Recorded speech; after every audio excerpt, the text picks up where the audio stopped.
State your name and the town you're representing, please. And point of order that public comments we've historically kept 2 minutes length. Yes.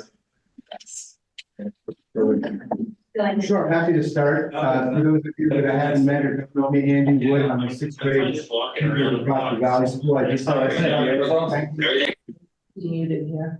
thanking the board for their ongoing efforts to help the students and support the teachers. Growing up in Massachusetts, my father was chair of his board, and we had a whistle next to the phone, a loud bird whistle that we needed to blow into really loudly if somebody called to harass him about board business. So I understand it's hard work. Thank you very much.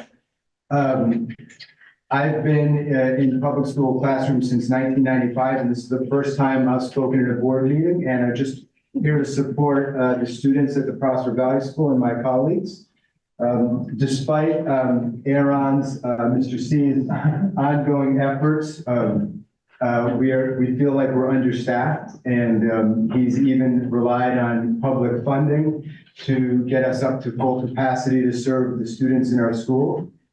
Despite those efforts, next year we'll actually be down half an FTE, while our enrollment next year is going up. So our current enrollment is 76 students. Next year we'll be up to just about 92 students. This takes our current teacher to student ratio of 15:1 and bumps it up to 23:1.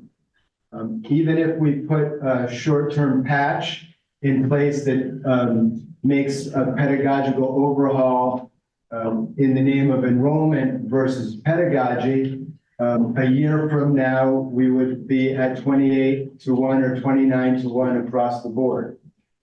So I think it's important to realize that these projected numbers, which I think we'll talk about in a little bit, are based on our current numbers, not the numbers that the new build are predicated on, which we've heard at great length that we want to get the numbers up. So we're looking at next year across the board, 23:1, but that doesn't include a fifth grade, which would be at about 28:1.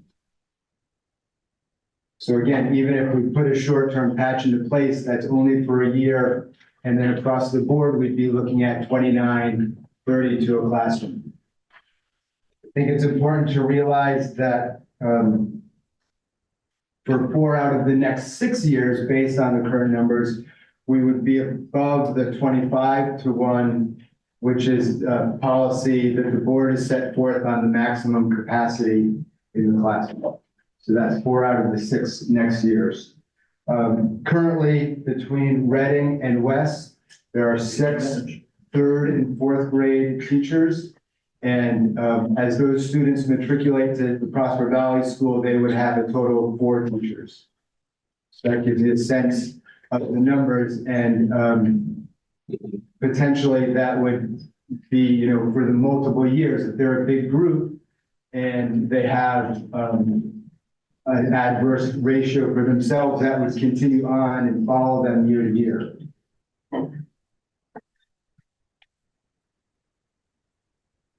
Yeah, I think I'll hold there. Thanks very much. I'll pass it over to Allison. Thank you. I'm going to go first on that. I'm Allison. I am currently a 6th grade teacher at Prosper. Next year, I'm moving down to be a 5th grade teacher. A little bit more about the numbers. And again, I want to start by saying, I think there's a lot of budgeting I don't understand, and I realize that. I know that Vermont right now is stressed in terms of school funding. I think we're in a good position. I think the fact that we have more kids moving here and we have a lot of kids is actually a good thing. However, next year, looking at our class sizes, we're up to 28 already, and most likely we'll have more move-ins.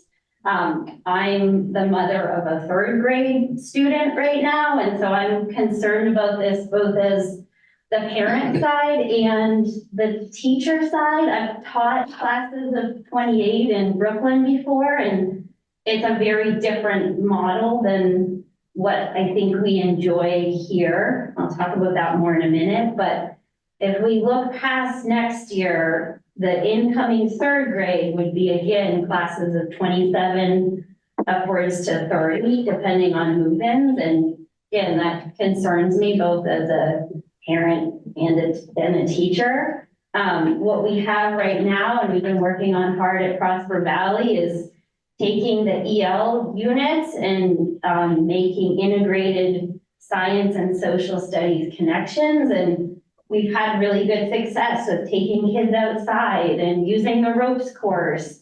Today we were at VINS presenting green building designs. And in my experience, a lot of these things are things that are just impossible to do in a class of 30. Behavior goes up, it's harder to take them outside.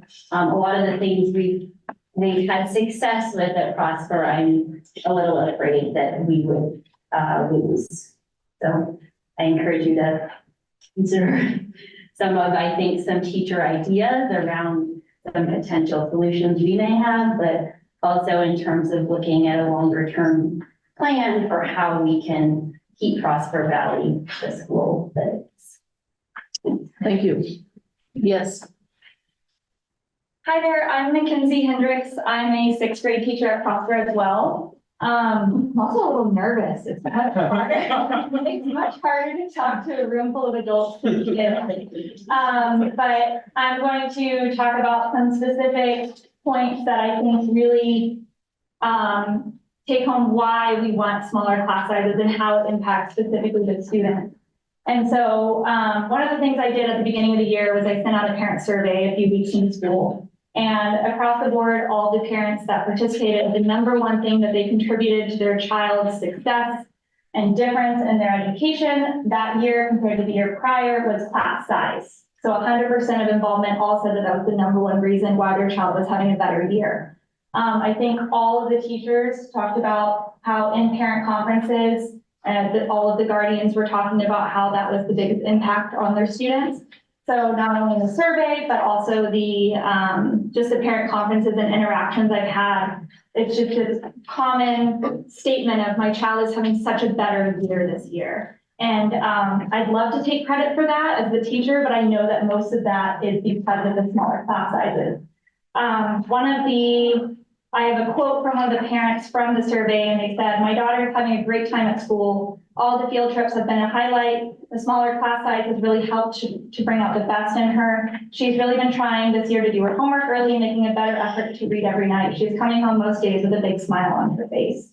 So I think that this speaks to it's impacting the students, but also the parents are seeing a difference in their children when they're in smaller class sizes. One of the things we see when you have larger class sizes is an increase in behavior. And I feel like it's not additional with every child, it's exponential. So when you have more children in a classroom in a tight space where they're on top of each other, behaviors are going to increase. So looking at this current sixth grade class that Andy, Allison, and I are teaching, I was not here last year, but when they were in fifth grade, they had a total of 170 behavior incidents reported. I know we're not done with this year, but we have 27 more days of school. And as of right now, that's half. So the class that had 170 last year is now at 67 behavior incidents this year. And I think a lot of that is due to smaller class sizes. They're not on top of each other and they're able to have space to decompress and learn and be in smaller groups. I'm also a parent within the district. I have a son that's going to kindergarten next year. We're new to Vermont. Part of the reason why we moved here was because of this school district.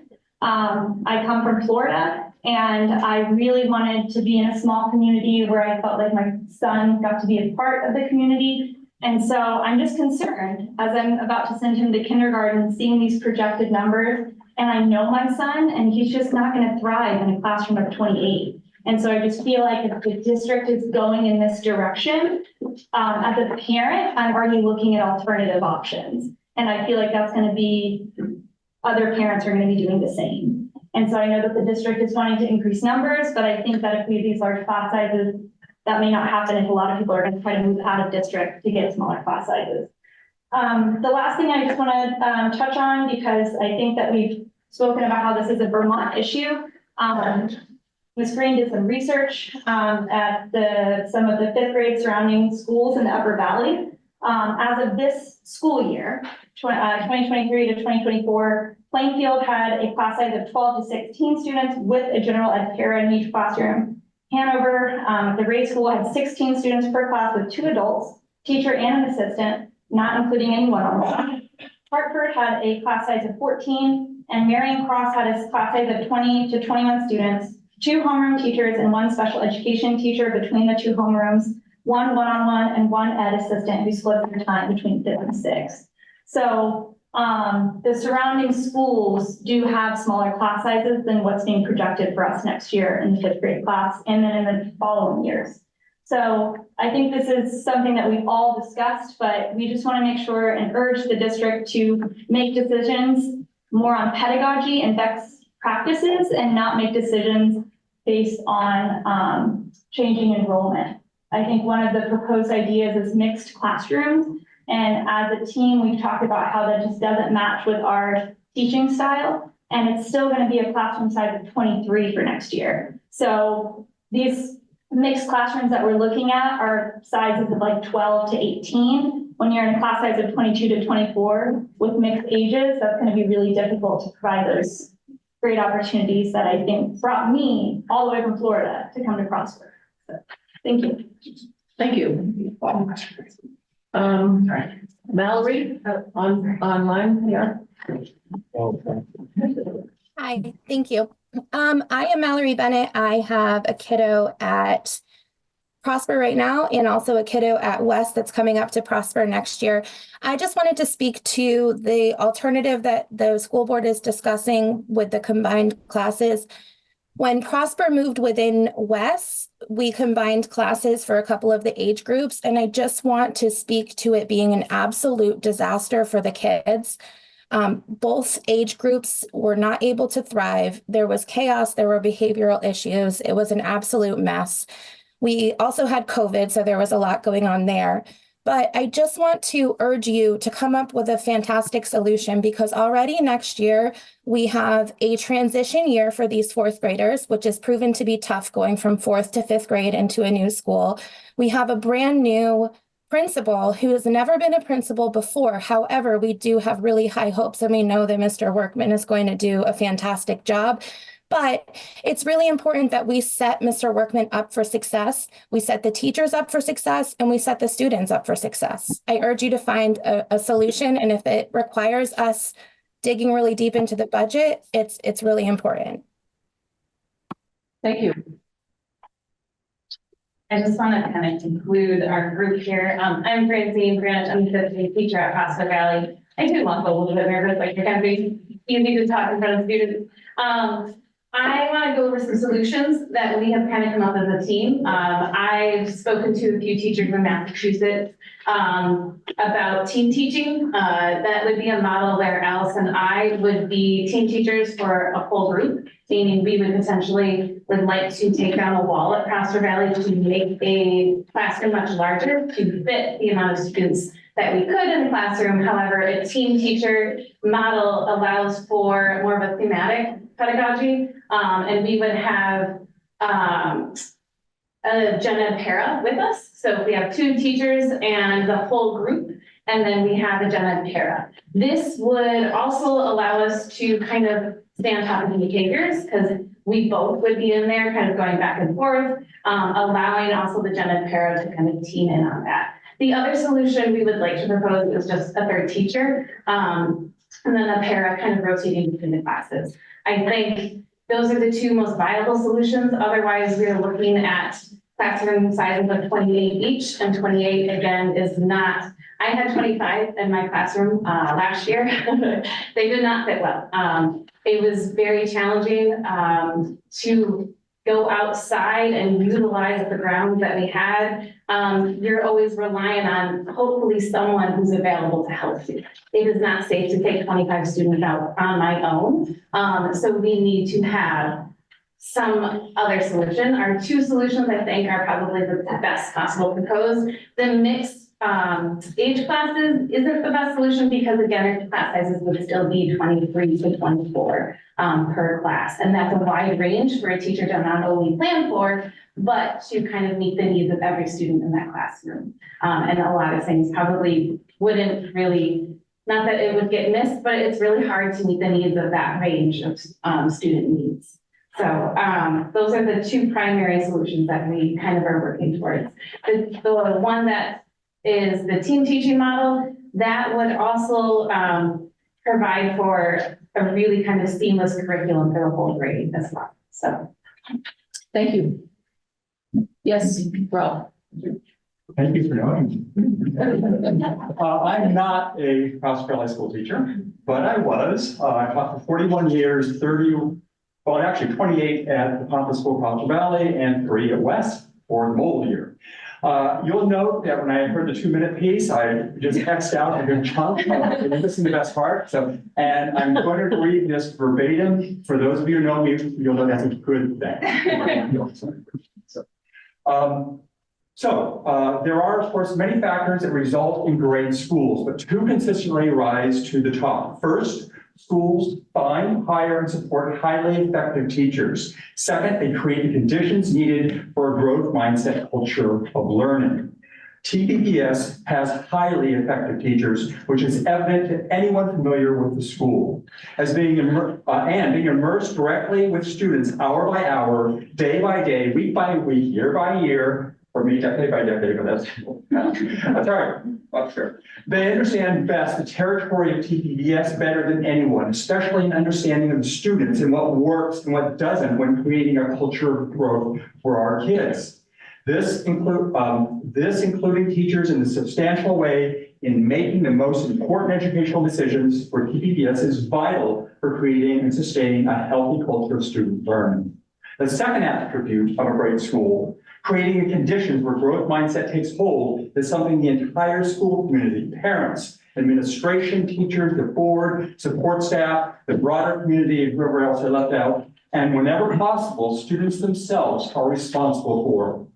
Due to my experience in teaching both large schools, I taught for 10 years in California with an enrollment at that school of over 800. I had 30-ish one side or the other per class, about 120 kids per day, and a small school. Because the Pompano School became too small. And that was 60 to 110 students. I've been asked to briefly speak to 2 such conditions, class size and scheduling. I'll keep these as brief as I can. Class size. My experience with the effect of class size on student learning, there's classes that are too small.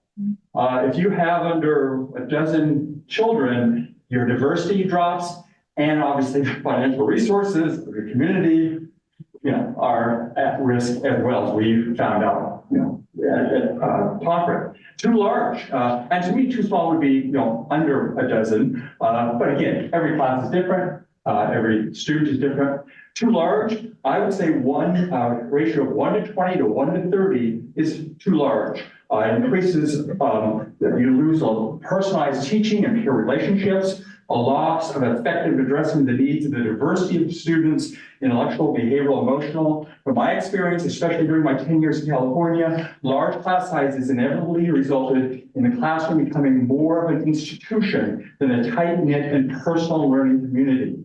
It also correlated with both teacher and student burnout. Goldilocks. I'd say Goldilocks 1 to 14, 1 to 20, I found to be a really good range in terms of a classroom culture. Allows teachers to establish a deeper relationship with the class as a whole, but as importantly, with the needs of individual students. The combination is much more likely for the teacher to create engaged classroom culture and listeners and a rich, safe, manageable outdoor experiences. If you want those at all, you go above 20, especially 25, don't even go there, because that's obviously a much harder thing to do. TPPS is known as an outdoor environmental school to some extent, and I think that a lot of that will be lost. And by the way, the Pomfret School was built with K-6 classrooms of a maximum about 20 students. Square footage. I had the tape measure out a few years ago and measured both Pomfret School and West, where I taught, and there's about a quarter square smaller difference between Pomfret School and West. So you're putting students at that age level into an environment that is not built for them. And I will just make this super brief. Scheduling and integrated curriculum. Block sizes, if you're going to schedule, should be well over an hour. I'd say 90 minutes. If you're going to do the type of teaching these teachers do in terms of experience-based and going deep into literature, mathematics, whatever it happens to be, you need those larger blocks. So scheduling can really hinder an effective classroom. Look at the water symposium, integration across the curriculum. Yes, science and math, what's the science and math? Yes, science and social studies were a huge part of that and should be a huge part of any young child's education. I'm not biased there. But that water symposium went across the curriculum. Great literature discussions, great mathematics happening, great purpose for what they were doing in terms of clean water. That's probably more than enough. Thank you for your time. Thank you.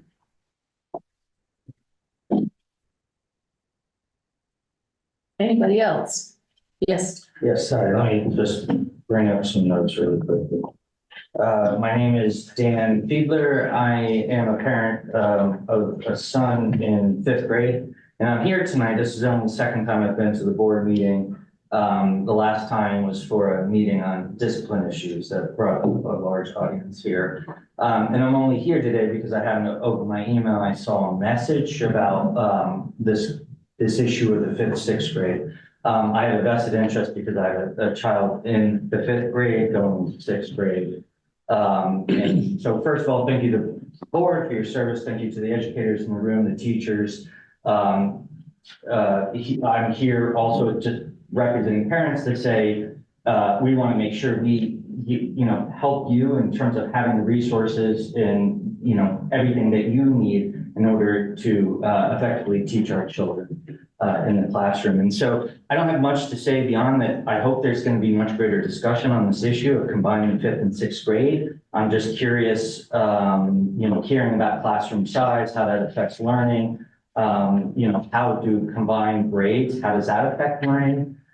Is this a budget issue or is this driven by what's best for kids and what our teachers and other experts in education are telling us? As rising 5th graders going into TPBS, we got our Cognia scores for my son in October. They were very concerning. I felt like the school district really didn't address the Cognia scores very broadly in kind of the performance overall. In the 5th grade, the results were 71% of the students in 5th grade were performing below average, so level 1 or 2 in math, and approximately half were below standard for the ELA. I understand that Cognia is only one metric, one measure for evaluating kids' performance. Had a great conversation with Dr. C and with my son's teacher, Ms. Koresh. Felt very confident in terms of how they're approaching this, and also equally confident in TPBS and the experience my daughter had there previously. But we won't know how those kids are doing until we see the next Cognia test results. And my understanding is we probably won't see that until perhaps this decision's already made. And so I just want to be mindful that any decision made about class size, about classroom, there's a teacher to student ratio, about combining 5th graders and 6th graders, what is that impact on education for potentially a grade of students that's already performing below average? And I'll wrap it up there. Thank you. Thank you. I'll make public comment. I'm a board member at South, but I do have a son who's in 5th grade at Prosper Valley School. I do not want to see 5th, 6th combined. I do not think that will be good for the kids. I'm also aware that the space of the rooms are not very large. My son's class now is less than 20 and it's already seems very tight. So I can't imagine how you put 28 kids in a single classroom. Now speaking as a board member, we approved the 5 full-time teaching positions. When the 3rd position was added for the 6th grade, it was approved. It was funded by an outside person and then it got brought back to the board as a is a full-time position that would get funded every year in the budget, and we approved it. So we approved 5 full-time teachers. And I don't think people are aware that the issue's been created because a teacher took a different position, leaving only 4 full-time teachers. That's what created the issue, that the board is not. I mean, we are hearing this for the first time tonight from you. There's no committee, to my knowledge, I sit on one of them, that has been asked, they've been told that we've lost a teacher there. And I've been asked, I'm on buildings and ground, I've been asked to remove a wall, and it is not our first choice in that building because of all the work that we did to remediate mold. And it's difficult once you put a temporary wall back in place in terms of acoustics. It doesn't work very well. Most teachers complain about them once there is a temporary wall. And I'll stop with that. Thank you.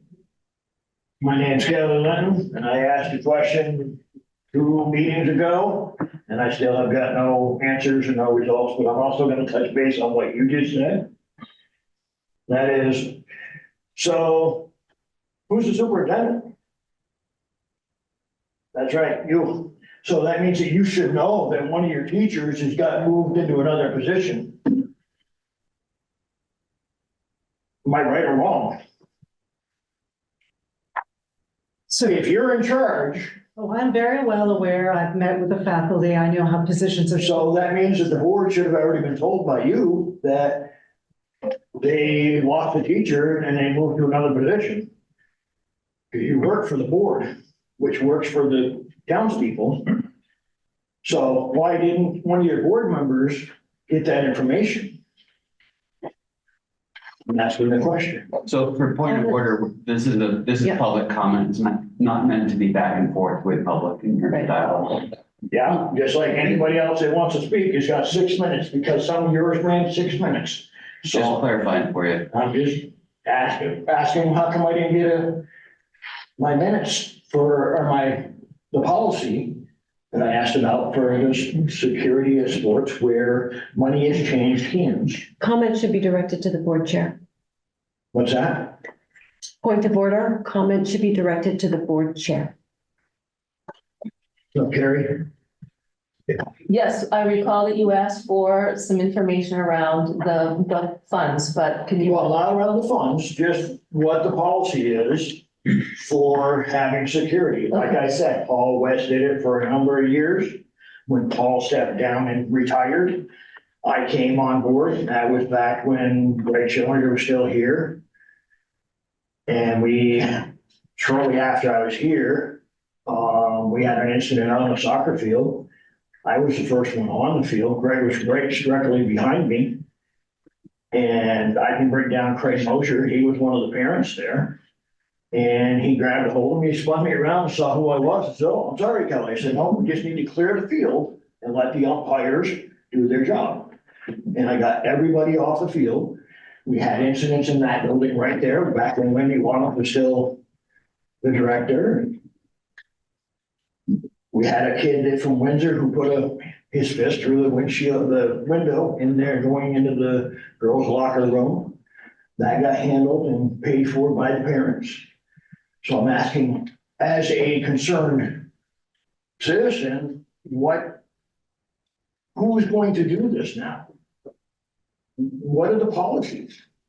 If somebody comes here and goes into the building or outdoors, even if there's a sporting event going on, and pulls a knife, are you gonna run out on the field?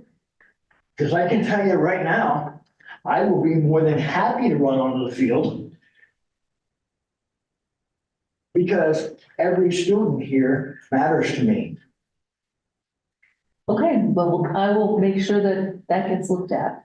So if you can get me what the policy is for sporting events or any event that money has changed hands, because that's what the policy used to read, was any event, whether it was yo or what dance or whatever, had security at it.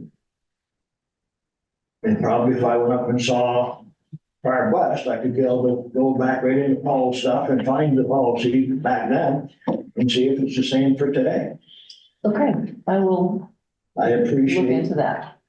getting that paperwork if I could. Okay, Thank you. you want, yes, I wanted to circle back to Prosper Valley. My name is Jeremy Pryor from Woodstock. I've got a sixth grader this year and a fourth grader coming up. I just kind of wanted to tie our perspective into the discussion. When the school was reopened, I was initially skeptical. I thought West was where my kids were going to go to school. And since then, they've had a tremendous experience at Prosper. I think a lot of people deserve credit for that. I really couldn't be happier. So we have a unique, I don't know how it happened, but I think there are 7 or 8 families with fourth graders, sixth graders. So we can bring the perspective of the class that's matriculating out and fears of whether we'll be able to continue what's been a success for our younger siblings as they come up. So I'd really like to just keep in mind, what has made it work over the last 2 years. And I certainly would give a lot of credit to the administration, to the principal, the teachers, the class sizes. A lot of things have gone right, and I would really hold it up as the model school in the district. Speaking again, just from my perspective. So I hope we don't lose sight of what's contributed to that. We talk a lot of work about a constant improvement mindset, always trying to improve things. And it's a challenge when things have gone so well this year, how you improve upon it. But I think it's understandable that people have a fear of backsliding when we remove. And I think that's kind of what people are concerned about. And I don't think anything's been fully baked. So I think there's time to hopefully figure it out. And I hope that the perspective of the teachers and the students are taken into account with that. I just think the campus, the teachers, and the platform has really unlocked a lot of energy and a lot of potential in these kids. The teachers have been allowed to do their thing and maximize that. And it's been really, really fun to watch. You see it in all the kids. So I think the school is a huge success. I think the kids are advocates for the school. I think its behaviors are way down, engagement is way up. And we got to try to maintain it as best we can. So just sharing some perspective, and I think a lot of credit goes to everybody involved in reopening that school and getting where it is today. It's a shame to see it go backwards, but I'm not. I think we could probably figure it out. But hope everybody can be heard. thank you. Anybody else? Yes, in the back. Karen. Oh, hi. Board, thank you so much. My name is Ryan Lebeck. I'm also one of the parents of a rising 7th grader, now 6th grader, and a rising 5th grader, now 4th grader. So seeing both sides of the dynamic. And we were new to the community last year, it was our first year in the community. And we were fortunate to have Francine as our first teacher for our older guy. And one of the things that we immediately noticed in that classroom of 25 kids is that Francine was put in an impossible situation to succeed. And both for the students and for the teachers involved. And you can imagine your own kids, just whatever age your kids are right now, imagine days after days coming home in tears, regressing academically, because there's just not enough bandwidth for even the most capable teacher to manage a class size for that age. Now, contrast that to this year, we're in Mackenzie's class, an equally amazing teacher. And the big difference is that our kids are now in a classroom of 14 kids. And that change, the 25 to 14, understandably, is probably not a realistic situation, but finding a middle ground that's sub 19, 20 kids, that's where the data shows that learning outcomes suffer. 19 to 20 kids is once you get north of that number, learning outcomes start to suffer. So while the mixed age classroom, I think, is one that's an interesting, innovative idea, I think it presents a tremendous number of challenges because it's still 23 kids. It's still a wide range of learning needs and requirements. And to echo Matt's comments, it's also my understanding that the grant position that was funded last year was funded on the condition that the district would continue to fund that third teaching position this year and into the future. So I would strongly advocate that the board and the administration look deep into the budget and find a way to make it work. 54 rising students into 5th grade this year. That's 27, 28 kids without any new matriculation at all, versus 35 a year up. It's a big class. So urge you to consider the solution of digging deep in the budget, finding a way to make that third position work, and finding the funds to make that happen. Thanks. Thank you. Anybody else? Yes. Okay. Hi, I'm Elizabeth Reeves. I'm a Woodstock resident. My son Laszlo is a 3rd grader. So he is part of that class that will eventually matriculate into Prosper Valley. He will, if there isn't an additional teacher at Prosper Valley, he will be in one of those 28 to 29 to 1 ratio classrooms. Currently he's in a class size of 20, and this is already affecting his learning. So just as an example, Laszlo's come home all year, excited about school, but complaining about the way that instruction has been continuously been disrupted in his class. He is an excellent teacher, but again, classroom management is really hard at that 20 to 1 ratio. And this played out around the cognitive testing. So in support of the evidence that better outcomes are linked to smaller class size, Laszlo came home from cognitive testing a couple weeks ago. I asked him how it went. He said it was great until we got to decimal, and it's not fair. And I said, well, why isn't it fair? He said, well, the other 3rd grade classes have already completed their decimal unit. We weren't able to get to it because our class is behind because there's so much disruption in our class. And so I think that's just an example of why we need to continue to be really vigilant about class size and supportive of the solutions that the teachers here are bringing forward, because also I don't feel like mixed classes are the answer. I'm also here for another reason today. It's my understanding that the Unified Arts Program is potentially on the table for some cuts in not this next year, but in the 2025 year.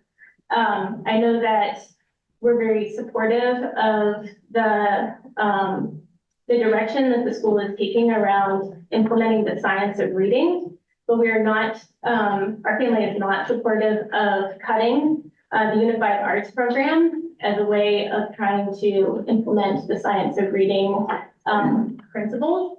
And that's because reading proficiency is not just about reading speed and reading agility. It's also about reading comprehension. Reading comprehension is directly correlated with the breadth of experience that our students have. And our students get experience through their arts programming, through STEM classes, and through being exposed to science and social studies in the classroom. So for Rob's example of that water symposium integration that happened throughout Prosper Valley School. And so in just as an example there, Laszlo has been exposed to African American history, Latin American history, Cuban history through his music class this year, women's history, just through music. And when we were practicing for the Math Kangaroo Challenge, Laszlo loves math, and we were practicing our tests, 2/3 of the questions that on those tests were spatial and logic reasoning, something that we hadn't been exposed to in his classroom, but had been exposed to in art and STEM. So art, being able to do proportion and think in dimension, and STEM class using spatial reasoning and logic is A, then B. And that really helped him be able to excel in that Math Kangaroo Challenge. So we know that these decisions haven't been made, and we've come with a few asks for the board so that we can be more involved in that decision-making process.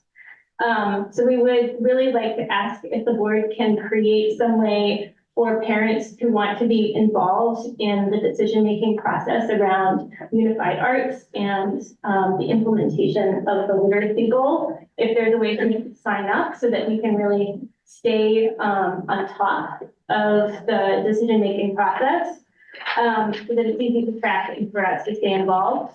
We would like more transparency regarding the process that the district is using to decide on the changes to the Unified Arts Program.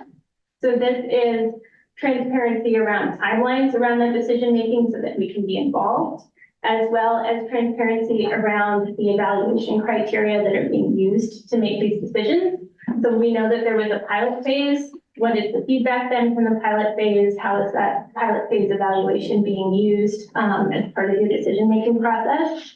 And then we are requesting that a copy of the Nate Levinson New Solutions K-12 report on which the proposed changes are largely based be made available to the community. Thank you. Thank you. Yes. Hi, my name is Deirdre Black Rubin. I have a sixth grader, a third grader, and a toddler, and I live in Woodstock. Thank you for the opportunity to talk tonight. I'd like to just echo everything that Elizabeth just said about the Unified Arts program. I'm asking you not to cut art, music, Spanish. I feel like I'm missing one. STEM. These classes are really important. I think that when our kids come home, one of the questions we ask are, what specials did you have today? And we ask that because that's what the kids love to talk about. That's a highlight of their day. That's something that brings them to school. I'm homeschooling one of my children now, and he still goes in for these classes, art, music, STEM. He loves these classes. Asking you, please don't give us fewer sessions per week of these classes. Doing that will cut the curriculum significantly. It will cut the number of topics that our kids get to be exposed to, the number of art projects that they get to do, and so on. Second thing here tonight to speak about is, of course, a class size at TPVS for next year. So I wanted to share that I've taught at many schools, Wesleyan University, the Master's School of Boarding School in New York. My children have attended many schools, and I believe that the educators at TPVS are really among the best that I've seen. They are amazing, creative, caring, kind, dedicated educators. My oldest son had Francine Kranich, his first year at TPVS. And really, I feel there was never a day that I did not hear, this French is so nice. She's always so nice. She's always in a good mood. She's always smiling. Andy is running clubs for rope climbing, biking, has been volunteering to do that. Organize on one of the class trips, his wife made cookies and left them out for the kids to come across and find. Things like these are just amazing. My son left something at school that he needed for his project this weekend. Allison went over there and picked it up and brought it to us. These are incredible educators, and we need to support them. They're out here saying, the class sizes will be too big if we don't have another full-time educator. They're out here saying we don't want to combine the 5th and 6th grade together. That's too much. They will rise to any, situation you put them in, I'm sure, but they shouldn't have to. Let's support them. Let's support our children. Let's give them another full-time educator. Thank you. Lara, and then back there. Hi, Laura Bowers. I represent Bridgewater.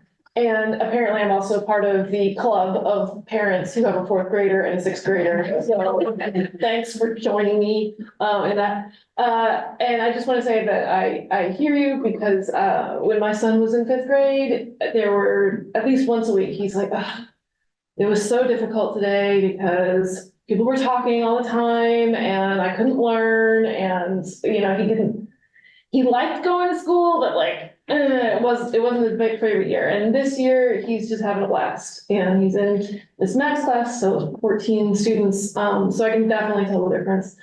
And personally, I used to teach in a much larger place, and I had classes up to 35. And it's not good. That school would sometimes have students sitting on the floor because there was just no way to fit enough desks in the space. So I hear you, and we'll find something that works.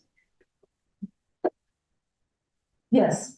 Hi, Holly Gaspar, parent of a fourth grader going to fifth grade. And I said I was going here to not talk. Right. Because I have faith in the board and clearly there's faith in our teachers. This elementary school experience, I grew up in a very similar town, very similar community with Massachusetts. It was not the experience that I had. And everyone keeps saying, just wait until we get to Prosper. Just wait until your child gets to Prosper. Hearing the things that brought me to the meeting tonight will not give you that faith that these changes are going to happen. We're going to continue to have some of the same challenges with parents in this community. However, the hiring of Lori Beeland that all of you felt really strongly with and helped us push forward, given some of the challenges at West over the last couple of years, has been a blessing. And those kids that are young now, COVID made a tremendous impact on all of our communities. And we've heard a lot about the academics, which are so important. We've heard a lot of numbers, but the behavioral health, the trauma, the emotional well-being of these kids, if that is not addressed, and I'm telling you, large class sizes, I was an educator, worked in nonprofits. It's why I went into working with kids for decades, because of that single point of touch with people that they look up to, like teachers. It's why we keep the profession going. There are huge gaps right now of our teaching community here in our own district. We're going to burn them out. Never mind the kids if we're making some of these changes. So please consider what the parents are saying tonight. It's why we came here. It's why we're speaking up in support of some of these changes. I am a little bit surprised to hear of these changes after town voting and then we passed a budget, which I was like, woohoo, we passed our school budget. And now I'm hearing about all these things that could affect our kids and our schools. Thank you. Thank you. Anybody else? Yes. My name is Taryn. I guess I'm also was part of the club of an upcoming fifth grader and seventh grader who unfortunately is no longer in the district to no fault of the teachers. He was at Prosper last year and I give so much credit to every single teacher and administrator there. But he cried every day when I dropped him off. The class sizes were too big. The behavioral issues just were not addressed and we couldn't do it anymore. And it was a huge change for our family to not have him go back. And I would talk to Francine on the phone. I talked to Miss Green, Mr. Wood, and I was so glad to hear that this year there were 3 6th grades. And Jackson misses his friends, and he loves it, but he's in a school where there are 12 to 14 6th graders, and it's made a world of difference. He was really struggling in reading. He now he's speaking French. He is in STEM, which he loves. He just participated in the Gates program. And, my daughter is moving up and West, the elementary school has been great. But these teachers need our help. They need support. They need smaller class sizes. And, we can't expect them to teach in classes of 25 to 30 kids. You don't have that. And, my son, he was a very good student, but the behavioral issues are the reasons that I knew we needed to do something else. And I know this is a great community. My kids, we moved here in 2019. My husband grew up here. So they've been in the school since they were pre-Kers, first grade. And I want this place to succeed. And I think the first thing we need to do is to support the teachers to keep them. So like I said, was not planning on speaking tonight, but that is my hope that we can keep these classes small and keep what is really good here going. So thank you. Thank you. Anybody else? All right, is there any other public comment on any other topic? All right, well, thank you all for coming tonight and sharing your thoughts and your concerns. I'm sure that we will have board discussions around this issue and consider along with administrators and superintendent what can be done to address those concerns. So thank you very much. Thank you. Yeah. All right. We now have the superintendent's report. Thank you.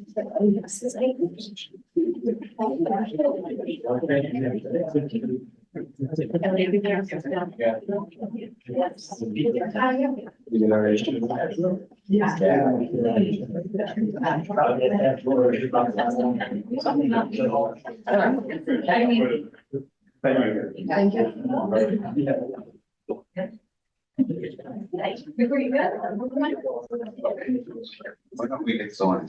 All right, so you have in front of you our new strategic plan. One of my goals for this year was to work with the community and the design team to create the next strategic plan for our next 5 years. So in March, you approved the goals, we presented them and they were approved. The last board meeting, you saw the annual report, which was the closing of the last strategic plan. And so this is our next roadmap for the next 5 years. It recognizes the hard work of the group that came together. We had community members, parents, students, board members, faculty, administration. It is better than the last one, and I'm gladly so. The first 5 year strategic plan came with a hefty load. We carried that through COVID. I think the design team put a lot of effort in terms of really refining what the expectations are for the next 5 years. We redid our portrait of a graduate. You can see the focus is on academic success instead of achievement, really expanding our understanding of what does success look like post-secondary. So we're having some good conversations, already beginning some of that work. So this is your new strategic plan. So that is my report for the board. Any questions about this? A chance to look at it? Yeah. Thank you. Well, I see that some of the people who were participating are here in the meeting as well as around the table. So yeah, thank you to all of you for what you did. And if anyone would like to speak to it who was on the committee, we welcome that. Sure. Aiden, can you pass some of those in the behind sheets? I'm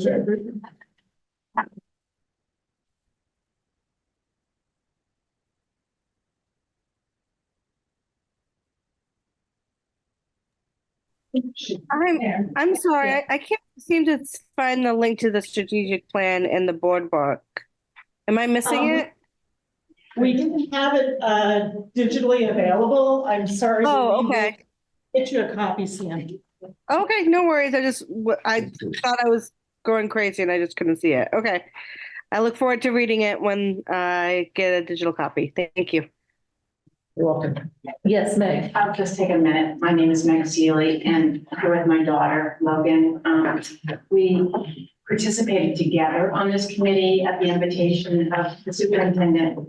I participated 5 years prior to the last one, and that was a really rewarding experience. This one, however, was amazing in that we did a lot of soul searching, and we had the students involved in that process were remarkable, and testimonies to the education and the life experience they're getting growing up in this town and going to this school.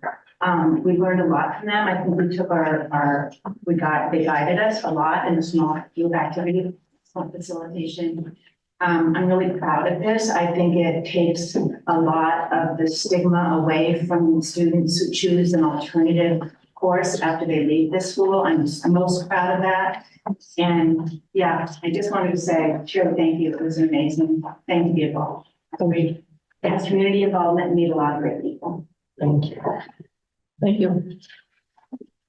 All right. All right. Thank you, Sherry. You're welcome. Next up is Raf. Oh, sorry. Corinne has her hand. Oh, sorry, Corinne. Just super quick, I just wanted to ask that if once we do have electronic copy, that be shared with the full board, so all of us who are not there could take a look. Absolutely. Thanks. Thank you. Good evening, everyone. Different topic of conversation now. We'll pivot on some technology pieces. Really excited to share with you tonight some work that this group of educators and I have been working on. Back in December, a group of educators reached out to me and was curious about how we can begin to think about providing some guidance around artificial intelligence for what students are using and what staff and faculty and teachers are using. And what I'm excited to share tonight is we were really grappling with how to kind of navigate and balance some competing interests here. And one being the incredible power of these tools that our students and educators are seeing and the potential value in the way that it's shaping our world. And the other being some real concerns about privacy and other pieces, how the models work and how they're made. And trying to figure out how as an organization, how do we balance that? So after a lot of thinking, what we're planning to do, the idea that we came up with was to really take advantage of the terms of service of a couple of these softwares and put that question to parents. So two of the most prominent, or one of the most prominent tools states that in their terms of service that students or kids aged 13 to 18 need parental permission to be able to use their tool. And so the idea that we're going to bring forward is to, at the middle school, high school, to put that question in our annual forums and allow parents to be able to decide whether they would like the school to sanction their child to be able to use that. And the reason we want to do that is because we feel that that will respect parent choice in that matter, but also give some of our educators a choice if they would like to pursue that and embed that into their teaching more. So this felt like a good compromise. We'll definitely need to revisit this in the future. There may be a time when we do sanction the use of some of these tools, but as it is really cutting edge and things are changing so quickly, we felt like this was a way to sort of balance those two competing interests. Any questions for Raf?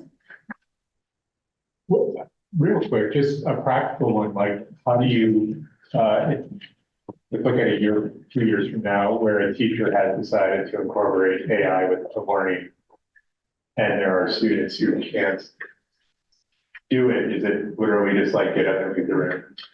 No. So what part of the guidelines that we're starting to craft is that for educators, there'll have to be some sort of alternative options or ways for educators to incorporate and to allow students to engage in that lesson in a way that they can participate fully. Yeah. And so our educators are really well versed in doing that and sort of offering different options. But at least for the start, those educators that are really interested in working with AI more will have to do that. They'll have to come up with some alternative options for those assignments that will have.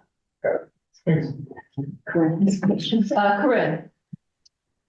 Thanks. Yeah, I had a sort of similar line of thinking, but one of the things I thought about is when you get that as a parent, when you get that question, when you're going through your forms at the beginning of the year, it's probably fairly opaque what the stakes would be for your child, who, if you decide, no, I don't want them to use it, or I do want them to use it. So some way of sort of communicating to the parents, what you just said, Raf, that, this wouldn't be, it's like all of these technology questions, right? So if I tell my kid not to use this, how much are they going to be excluded from, one social things is one thing, but if you're talking about educational experiences, that's another. So I guess the idea is just maybe including some sort of context or framing of it when we do include that in the questionnaire might be helpful for parents. I totally agree. We're going to have to work. We've never done this before, so we're going to have to work on how we communicate that and try to do that as best as we can. But yeah, totally agree that this is a new frontier for us. We've never tried to communicate something like this in an annual form. But we'll try and we'll see how we do, and we'll revise and get better as we learn more. Could you use ChatGPT to create the form? Well, one of the pieces that we are thinking about doing is actually, putting something where if students or staff members or faculty use it in some way, that there is an acknowledgement that yes, ideas were generated from this, or, this was used to help assist in management, and sort of to bring forward that as like modeling positive and healthy uses and acknowledging when we're using it, instead of this sort of murky world that we're in right now where we don't know if something is or is not. I applaud the work, and I think it's a nice comment on our district that it's something that's being talked about, looked at, reviewed, and open for dialogue. I mean, we've been having these discussions about technology for years now, right? And the recognition of, fear what you don't know, rather than embrace it. It's how technology really has become an extension of cognition. And we know kind of the just say no model in terms of drugs didn't work. And that the more we say no to something that we really shouldn't, the more that there's going to be the temptation for it, right? So I think getting ahead of this like you're doing is the right thing to do, and inviting dialogue and forum, particularly from the community too. Like there's a good amount of minds in our community alone that are involved in AI, right? That could be informing it. It could be another feather in the hat of our district. Ryan? I'm not too familiar with AI. It's obviously taking over society at an extremely fast rate. Are there enough studies or knowledge out there to prove that this is the best path forward? I mean, with everything new, it takes time to have studies to show that it's actually helpful and that our kids connect to it and benefit from it. Or are we just trying to stay ahead of the curve with the shit society's throwing at us? It's a great question. And I think my perspective, it would be a little bit of both. I mean, we know some of the risks. We know that these models are trained on human text. And so they incorporate human biases. And so one of the big things is being able to really teach students to critically look at the information that's coming out and assess bias, assess fact, and be able to do that. So that's one of the things where we do know that is something that we have to work on. And part of the reason our educators want to is they want to be able to engage students in that type of conversation. But I think you're right. I think there is a lot that we don't know yet. There are some big tools. The tool that Google produces says that students under the age of 18 are not allowed to use it. So we will not allow that to be used by students under the age of 18. So we're really kind of following what the terms of service are and what these companies are saying for their allowing their usage. And we're going to have to continually look at it and see whether this is the right choice and see if it's the right. Do you know why Google won't allow under 18? I don't. Yeah, I don't know. Ben was next, and then Elliot. Yeah, just picking up on Adam, I have a little exposure to it. I work for a big technology company. I'm looking at my work computer right now with Microsoft Copilot newly installed, right? We all got to opt into it this week, took training on it. There's a lot of people talking about this and developing ethics around it. It's very similar to our social media policy. Instead of putting this on the shoulders of our staff, I would suggest that as a board, we take this up and maybe do some, if I were to volunteer you. But similarly, right, look at kind of what's at stake, have a recent dialogue and come up with the standards. I'll give you a couple of instances. So one of the great things that this technology can be used for is just taking meeting notes, right? Like you can fire up our Microsoft Teams, and at the end of just a session where there's, a dozen people talking in the meeting. It provides like a 95% accurate transcript that someone just has to then check. But one of the ethics around that is to not use it to record the kind of emotion or sentiment of somebody, because it could potentially pick up on somebody being angry or expressing something along those lines that might not reflect well upon them or accurately, right? So that's just something that people who are thinking about how these things play out in real life, we've kind of incorporated that into the rules of the road. Another one is what you've already talked about, transparency. Like, I work for a company that serves clients, and so being transparent, if we produce work product that is, assisted by AI, right? So similarly, if a student is using it, you want to disclose to the teacher the playing field's level. But I would encourage you to, us as a board, to put this on the list of things that we develop policies by. So I just wondered, my exposure to some kids in college were basically at the beginning of the class, I was auditing the class, and they were given instructions that you can use AI for, to give you feedback on your thoughts, to give you some organization of your thoughts, but you can't use it to write your paper, and you must acknowledge it as well. And so it is being already, I think that it's just an example. I'm sure all the classes are doing that. We have to tackle it. So I think we do have to give some guidelines. Yeah, and right now, this is sort of the way this started was we were looking at our student handbook and we're looking at sort of the plagiarism section, and we're trying to figure out how it fits within AI. It's really tough. And there's all these new questions, there's all these new pieces. And as much as there is guidance for students, there's also guidance for educators. And interestingly, that ended up being the section as we were drafting this, where there's more. So yes, and one of the recommendations is becoming a little bit of a national model is for teachers who are using AI in their classes to say, these are the things that it is allowed to be used for on this particular stuff. And to be really clear in communicating that. So that's part of the recommendations that we're doing. Part of it also will be whether they can, where you can stay ahead of a watermark to be able to check for it. And the technology may not be able to stay ahead of it, but probably need to be able to slow. Could we ask our student reps what they think? I see you two think, and I wonder. Let's see, our teachers have banned it, I think. It's yeah, I mean, at the moment, they're like, no AI, no, because there's not enough guidance around it. Like, it's not like, this is all new.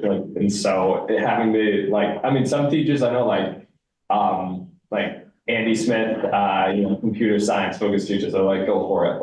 Of course, there's attributions and, you still have to, cite your sources. It's very good at coding. Yeah, exactly. Coding. Yeah, very open to that kind of usage of it. I know I was using it, and when I did take a class with him, but kind of as inspiration to come up with ideas for a project, just kind of neat. So I think that there are a lot of good uses for it, but a lot of teachers aren't really open to it yet because there's not guidelines with it, especially English teachers. I think are very kind of opposed. Although I think ChatGPT could beat the English what a graphic calculator is to math, so I think it's a tool, and if it's going to be ubiquitous, which it is, and it already is, and it will be more and more popular, I think it's smart to get ahead of it. And if kids are going to use it and it's going to get easier to use, there should be framework. So I think this is smart. I want to thank Louise Spangno, Amy Smith, and Lauren Sullivan Justice who've been helping provide feedback on this. And it's been really helpful to have their thoughts on as we kind of work through it. But yes, Mr. Amy Smith reached out early on and was like, how do you ChatGPT in my classes? No. No, we want to provide some feedback. For humor, I recommend people check out the Saturday Night Live sketch with the Alexa sketch. There's a bunch of senior citizens. So we're in my living room. Yes. Thank you, Rep. Thank you. Now, will there be a separate checkbox for permission when the Skynet overlords come out?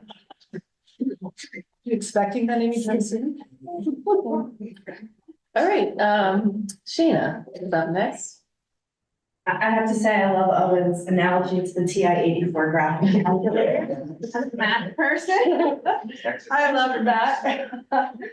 I'm Sheena Helensky, the Director of Student Support Services. And in addition to all the day-to-day things going on with students, I've been deeply immersed with the support of many people on the team of interviewing and hiring for not only a few positions that are still open for this year with some paraeducators, but also for all the summer positions and for next year simultaneously.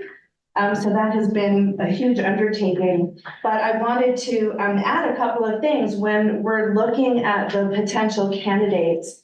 In addition to the mathematics and the literacy expertise that we're hoping people have, to respond to some of the comments and conversations I hear, we're also looking for people that have strong executive functioning capacity to work with students on doing school and doing life skills to be, you know, a functioning human being in society.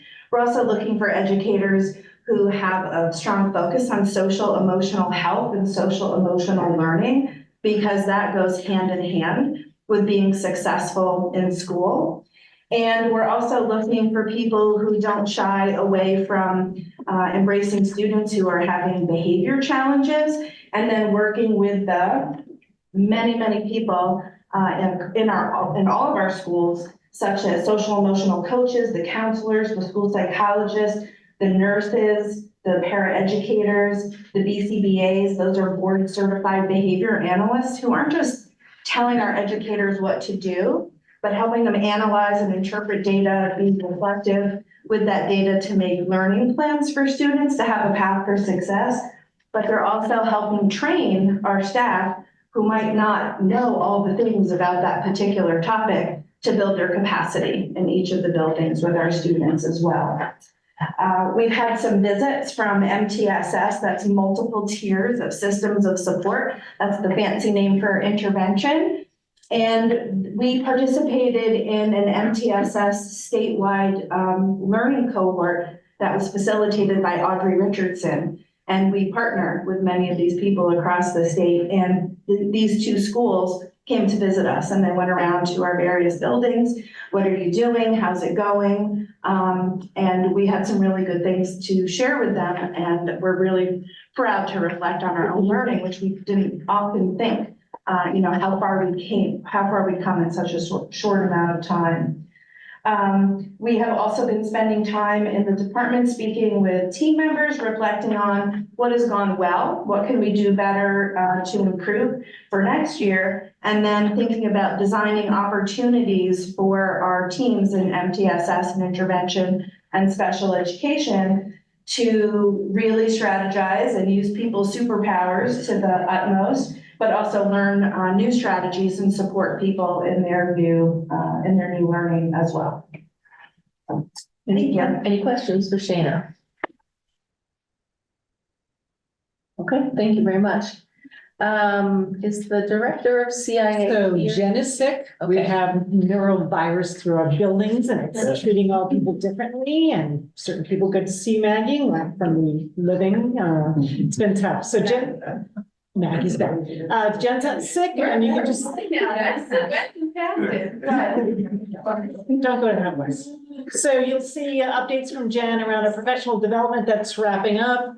Our late study Wednesdays, teachers presented on what the work they were doing around equity, as well as our students are in full test mode. They're wrapping up their cognitive testing, and AP started today. Yeah, so if you see high school students just dragging in sweatpants and t-shirts, it's because they are making their way through AP testing. So. Mine's we had a first today this morning. Playing is Tuesday, right? Playing is Tuesday. I have Cal tomorrow Monday. Or tomorrow? No, like next week, 14th. Yeah. Then I have Cal on Monday. So.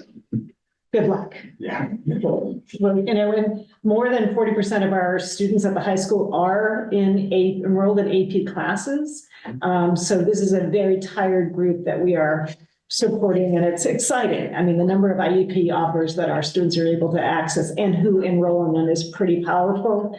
But these 2 weeks are their finals week, and they're in training. So we're there for you. Lots of sugar, and don't do caffeine.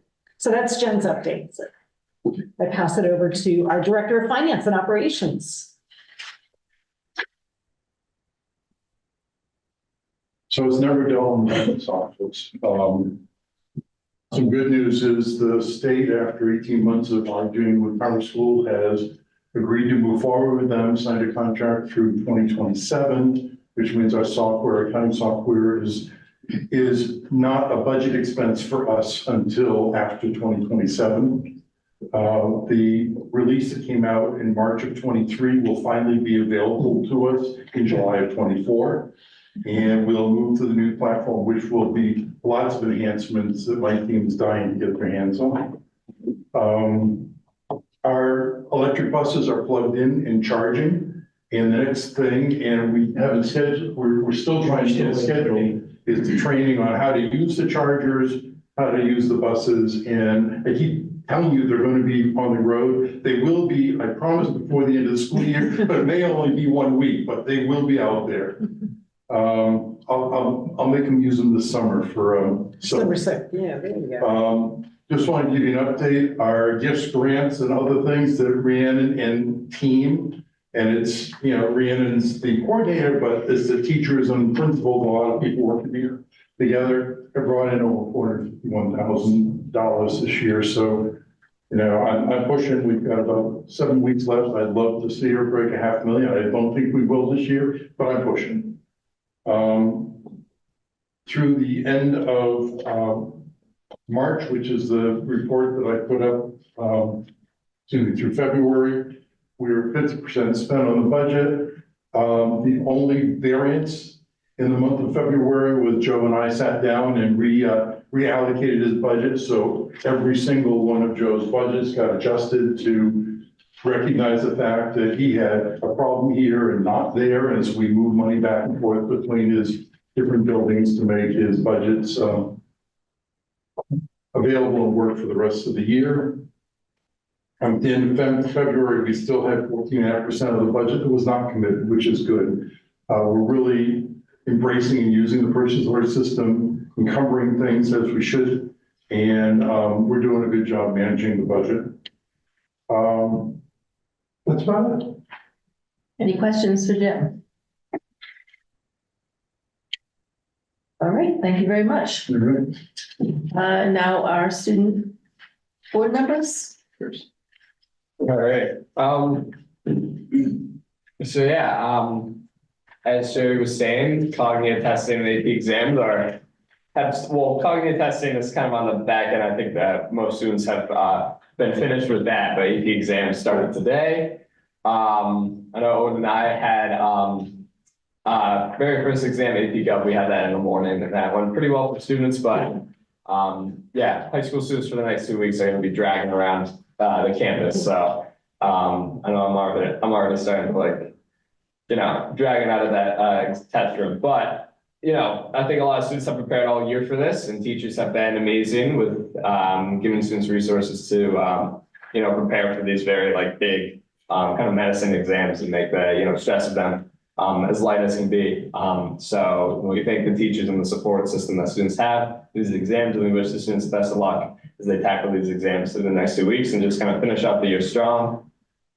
I know there's been a lot of events recently in the high school and middle school that have kind of brought up student morale. I know on Thursday, April 18th, I wasn't here for this, but students and teachers participated in two school-wide workshops. One was meant for the middle schoolers and one was meant for the high schoolers. And this was led by the dance leader of Harlem. So these workshops were kind of centered around their work about kind of fostering community and teamwork through dance. And it offered an amazing experience for the student body and all of those who participated. Students also partook in Earth Day workshops centered around learning about how to take care of the environment and different you know, skills and actions we can take to take care of our community and the broader community around the globe. Students practiced stewardship skills and worked together on projects to promote sustainability and care for the environment. And then kind of the last one, another big event that happened over the past month was there's 2 exchange trips that took place. One was to France, which occurred first, and then about a week after, another group went to Spain. And each trip was about a week and a half, I think around 10 days. Students were able to immerse themselves in the culture they've been studying for. A lot of them have been studying since middle school, some just through high school or just for a few years. And they were able to make connections with people who lived in those countries and had firsthand experience with those cultures. And all of these events collectively have helped keep student life positive despite all the stress of these upcoming exams and just the end of the year. Yeah. Yeah, so 270 of our 450 students are doing a sport right now, so that's 60%. Pretty awesome. Usually fall is our biggest. I talked to Jack Weimer the other day, so he said fall is usually somewhere around 70%, but this is a pretty big spring season for us, so I thought that was interesting. This month, freshmen, sophomores, and juniors will run for leadership positions elected by their peers. So that's student council and class officers. So also the school year's last all-school meeting will happen. It's going to send off the senior class. And also prom for upperclassmen will be at the Killington Grand on the 19th. Thanks to Jane Stout for planning everything. This week, the theater program performed The Women of Lockerbie. The art department is, I think, now also holding an exhibition of student art. Or maybe it just ended, but I heard it was great. And AP exams kicked off this morning and this afternoon for the students taking them. We covered one test per annum per student, which is a great opportunity. And cognitive testing, I think, remains a bit of a challenge for students on the consumer end. It can be a little clunky, but I want to thank Raph and Jen and the whole faculty and staff team and everyone who works hard to make those as seamless as possible. And also just recently, I didn't write it down, but the student council is going to be working, and I'm sorry, I'm going to butcher her name, but is it Mariki Russo? Marike? There we go. But we're going to be doing an augmentative adaptive communication cafe. So we'll be working with high school students who use alternative forms of communication like technology assisted communication and meeting with them, I think, on a monthly or bi-weekly basis, having conversations with them and learning to use that technology too. So I thought that was a cool program. That's it. All right, any questions for Aiden and Owen? Thank you, as always. All right, we are now going to move into our appointments. The first one is NEASC presentation by Mr. Smale. I'm in the back. Raina's helping on the screen, right, Raina? You bet. Oh, right, good. Thanks. It's good to be here tonight. This report is a summary of 10 years of work, 10 years of work that touched students. Both Aiden and Owen helped do tours around the NEASC accreditation visit. And I would say it touches every single person in the school that really is in this space. So I want to take you through around what is the report, what does it mean, and then what are some of the findings in there as well. So go ahead, Rita, next slide, please. So the first one is like, what's the value of it? So we understand like to have accreditation is a seal of approval, right? And so for us, the accreditation seal is on our transcripts, it's on our school profile, it's on the website, it's another level of kind of assurance of our program. And so both the value of doing the process is really strong for us, but also having that mark is really, it's meaningful. NEASC, it does all the schools in New England. It does most international private schools and a fair amount of private schools as well. So it's really a known entity. So it's really value for us. Great. So as far as the standard types of work, so I have a few things that I think are important here. And one is to look at the standards as a template about how do you shape it and personalize it in some ways. And throughout the process, I'll show this to you, it gets increasingly personalized about the school, meaning here are some broad standards that are good across schools, but how do we really hone those in to be about what is good for us and what we work on. And then the bottom piece here again, so what does it mean? So to be accredited means that we've met the standards at an acceptable level, but also there's this commitment to an ongoing improvement process. We're going to maintain those standards and keep moving forward. Thanks, Rita. So the standards are in 5 large buckets, and then within those, there are over 30 kind of like principles of effective practice. We can just kind of see standard 1 through 5, and I'll do a little bit more details as we go. So as I was saying, so as far as like our process, so our high school's been accredited with NEASC since 1956. But this is our first go with this new process. So they just updated it, I think in 2015. So this last go is this new more ongoing 10-year recycle. It used to be more about kind of like an event, kind of a 10-year event. So here are the components we've done. So the first was, and we did this self-reflection completed in 2020. So this one, the school looks at all of the standards and all of the substandards and reflects on each one to what degree you're meeting the standard and provide evidence to support it. So that's like the large report. Then a visiting team came. So this collaborative conference comes, and their job is to look at that report and verify it, change it, what makes work going, what do you do going forward? And so we had that conference that was in 21. And then from that, it identifies what are some key priority areas for growth? What are the places you want to focus on in the school? Because another part of this process is what's your capacity for growth? Are you a growing institution or are you static? And this is going to keep the school growing. So we made our summary of that, and then we just hosted this discussion visit. So this is a group of, I think it's 7 total teachers, administrators, happen to be mostly from Vermont, Connecticut as well. And their job is to look at that report, kind of see how are we doing, make some recommendations going forward. Next, please.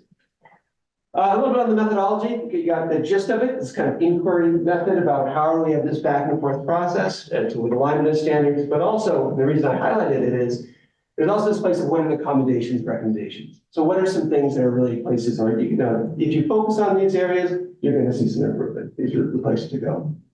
Next.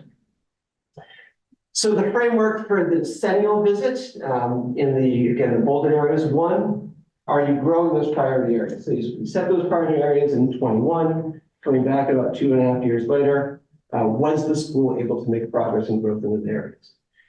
How are you aligned with these foundational elements? And then a third kind of like overall with the school is, how is the school as a learning organization? And that takes these 4 things that are on the right. First, what's your conceptual understanding of the areas of growth and how to make them happen? What's the commitment to it? Does your staff, community, are you behind it? Really make these things happen? Confidence, do you know how to do it? And capacity, resources, those sorts of things behind it. So the first standard learning culture, all these are the same way, where I just gave a few accommodations, so you can see those. And then just an overall rating. So the first one, learning culture, we've got all the foundation elements. These are some of the things that were noted about our school's learning culture. One thing that stood out, there was a survey, they did surveys of all the students, this again, back in 2020, 21, all the students, community members, and our faculty, and the reviewers said that our school had the highest number of students who said they were connecting with an adult of any place they had seen. They were hitting kind of like 85, 90%. So really a hallmark of, I'd say, the intimate place that the school is. Next, please, Brandon. Second one, student learning. Again, all of our foundational elements met. Some of the things that were said. One that really came out, I think we've heard a lot tonight from a variety of people, is about the diversity of programming. I mean, that's the thing that really stands out. I think to look at a small school that does a lot of things, from, as it says, crafts, E3, theater, world languages, AP programs. So really seeing a school of this size kind of doing things beyond this expected capacity. Next. So within this standard, the second standard, we did identify 2 priority areas for growth. First one is to look at how are we making the portrait of a graduate, how are we bring that into action in the classrooms. So visiting teams, again, the reviews are really impressed with the way we developed it, as far as the number of people involved in it, seeing the beginning about starting to make some administrative views on rubrics, but not really seeing it from the classrooms much. So some recommended next steps to get the POG actualized in the classroom a little bit more. So that's some places there. Next. Another priority area that was within the standard was around a written curriculum. And when we had the collaborative conference visit, we actually weren't meeting the standard. We didn't have a written curriculum that was a consistent format across the core classes.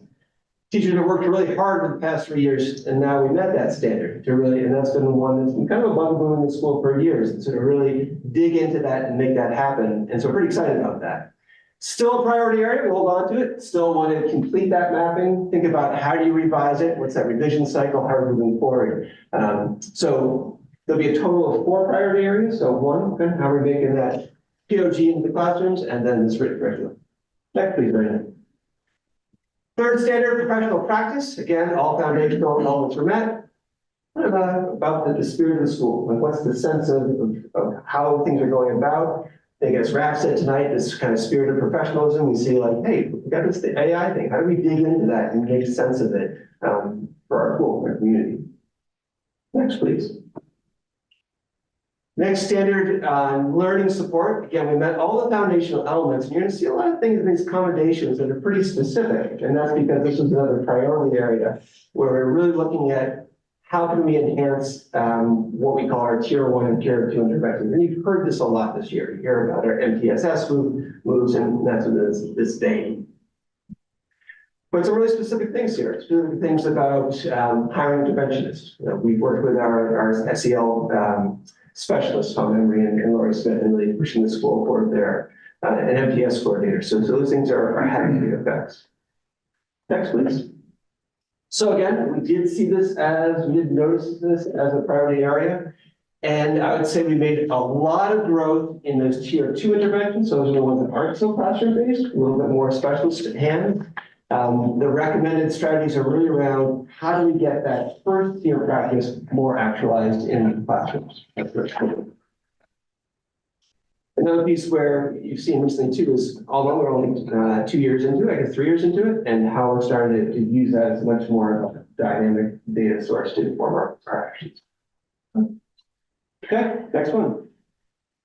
Fifth and final standard, the resources for learning. And this one, we did not meet the foundational element. I don't think anyone on the board would be surprised that it was around the school site and plant support the delivery of curriculum programs and services is the standard that we did not meet. So I was kind of seeing that in place. But I love this first one. I think it's a real point of pride. The quality of the staff and learning occurring for Woodstock students is a testament to the climate and culture that exists despite a failing facility. I think that's pretty important. Next one, please, Rena. So it has been a priority. Again, address facilities issues with the current building, explore a new building or a renovation plan. The visiting team did take note of the HVAC improvements, the kind of the septic pump, the heating, all some bathroom renovations, so all good things. I'll say that those are things that are making the school more operational and keeping it functioning. But as we all know, we're starting to do this balance of, where's the tipping scale, right? You can see the report was written a while ago, so this was confirmed for us in March, but they were saying it gave us place of what to do as an alternative to the building. I know that's the board's involved in right now, or the next steps. All right, next one. So final slide here. So as far as what are the follow-up responsibilities? And so again, it's an ongoing cycle. So there'll be a year 1, year 3, year 6 report, and then it gets back into that self-reflection cycle. And kind of the expectation you can see in the bottom there is to see that within 5 years that most of those recommendations have been realized. So that's, or at least a good plan. And that's it. Any questions? Yeah, do you have a sense of other schools in Vermont that may have also failed standard 5? Oh, that's a great question. No, I don't know the answer to that. I wondered if you could find that. I don't know. There's a question. Yeah. Kind of given the state of things. Yeah, right. No, certainly in the visiting committee, there were comments like, yeah, you got it bad, they got it bad too. There's those comments made. I think, yeah, you're right. Thanks, great to share it. But the accommodation around curriculum, and so I was the NEAS coordinator many years ago, and they're like, where are your curriculum? And the binders came off and the dust was dusted off. So great work for the high school, middle school faculty, and middle school was part of this NEAS. Oh, thanks for that. Yes, because that never happened before. Yeah, thanks for that, Sherry. So the way it works in NEAS is it's the level of the principal, and since the board made it to one principal of that building, that shifted our NEAS. And so our first middle school accreditation was 2001. We got a project. Thanks for that. Good work. Thank you. Thank you. Thanks. All right, next up, we have Melissa to talk to us about Barnard Academy spring travel. Hello.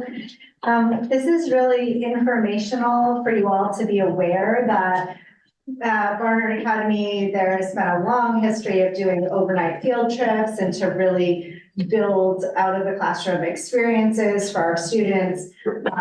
There's been quite a few years now that we have not done those, starting when it closed down for the pandemic. So this year, we have 2 overnight field trips, one that we just had at the end of April. We went to Great Barrington, Massachusetts, to a place called Nature's Classroom, and the students spent a lot of time outdoors, worked with the staff there, focused on the environment and stewardship and science and learning. It was really fun. We had a wonderful trip. The next field trip is coming up the beginning of June, and we're going to go to Washington, D.C., and it's connected to our human rights studies and see a lot of very famous places and history, and we're really excited about that as well. So I wanted to bring that to your attention and Go to spring board, that would be fun. Thank you. How long is that bus ride to DC? How long is it? how long is it? 10 hours. Tell you right now. I don't think it's not very much, but yeah, I think it's most of the day. We have to leave at 6 in the morning. Yeah. Wow. I don't envy those it's in a bus for 10 plus hours with 5 6 graders. All right, thank you. Sherry's going to present a little bit about the culture survey. Yes. Data that was gathered. There we go. All right. So, as many of you know, this is interesting. Where is it? What? Stop there. Where'd it go? Hang on, let's try that again. There it is. Now we're going to share. It's very strange. All right, so we're going to start with questions. We're going to go right back. You didn't see anything, and here we go. So, as many of you know who are parents or educators in this district, that we did our second climate survey. And so I wanted to give an overview of results, just attending to those top 5 areas for agreement and those lowest areas of agreement. So we're going to walk through this. As a reminder, so I'm going to go over what the process is, what the summary of findings, and where we go from that with our Quaglia data. How we started here, I'm just going to hang on a second so you can see. Part of the previous strategic plan was to begin to do a culture survey, something we hadn't done before. And so this is the second year to address that strategic plan goal. We looked at a number of different culture surveys, and we landed on Quaglia because their 8 conditions that they assess are really in line with our portrait of a graduate. It also includes our students in terms of their perceptions of the situation, as well as their role in learning and engagement. So really it measures both those factors. And those same themes are mirrored in our teacher survey and our parent survey. So of all the different data we looked at, as well as giving us some national data and some local data. So that's how we landed with Quaglia. So the first one was student voice, grades 3 through 5. We had 171 students responding. Those areas they agreed with the most were that my teacher cares about me, and you'll see this spring and nationally, because it's 3rd graders, there wasn't data from last year, so we only have 2 columns. The other ones you'll see 3 columns. So the areas that they rated the highest where my teacher cares about me, it's important to follow rules, teachers respect students, I give my best effort at school, and my teacher helps me learn from my mistakes. And you can see they're pretty closely aligned with the national scores for that age group. The 5 areas they agreed with the least was that I give up when school is difficult, school is boring, I see myself as a leader, my teacher hangs up my work in the classroom or hallway. I'm going to say the fire department helps with that one, but I'm just saying that's my side agreement. And I think bullying is a problem in my school. So of all the areas that they responded to, I think there's about 30 different things. It's a long checklist. Those are the things they agreed with the least. And again, interesting to see These are our third through fifth graders, their perceptions of what their experience is like in their schools. Students grades 6 through 12, and then they chunk it in those two groups. And again, about almost 300 students responding. What they agreed with the most: my parents care about my education. I believe I can be successful. It's my responsibility to make sure I am learning. I know what I need to do to be successful in my classes, and I think it's important to set high goals. Again, these were the top 5 in agreement. And you can see where they were last year, this group of 6 through 12, and where they are nationally. In terms of what they agreed with the least, I have never been recognized for something positive at school.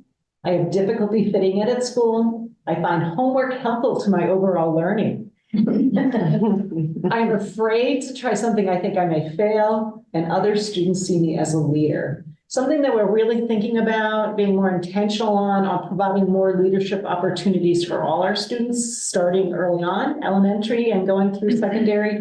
Part of our leadership summit, where are the places where students learn how to be a leader? So that's something we've been attending to. And while it dropped from last year, again, something that we value in our districts.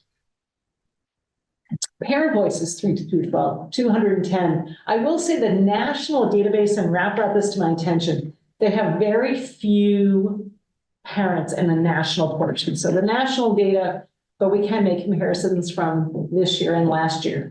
So parents rated highest: I care about my child's education. I support my child when they are trying new things. I encourage my child to ask questions when they are curious. Learning can be fun. And I encourage my child to make decisions. What they agreed to the least is: my child gives up when schoolwork is difficult. My child has difficulty fitting in at school. My child is bored at school. My child is afraid to try something if it may result in failure. I know the goals my child's school is working on this year. So that was interesting. How do we make sure parents are really aware of what those overall goals are? And then with regards to our teacher voice, teachers rated most highly: learning can be fun. I believe I can be successful. I actively encourage students to practice good citizenship. I have a colleague at school who is a positive role model for me. I enjoy learning new things, and I respect my students. What they agree with the least is that I'm concerned my colleagues will resent me if I am too successful. I'm afraid to try something if I think I might fail. I have never been recognized for something positive at school. I think bullying is a problem at my school, and central office understands the unique culture of our school. Maybe around finances, I just told them. So our next steps: we presented all the data to each of the principals by their school. So they're the only ones that have seen it by school. And they met with a central office partner to review it. Principals brought back the data to their schools to identify action steps.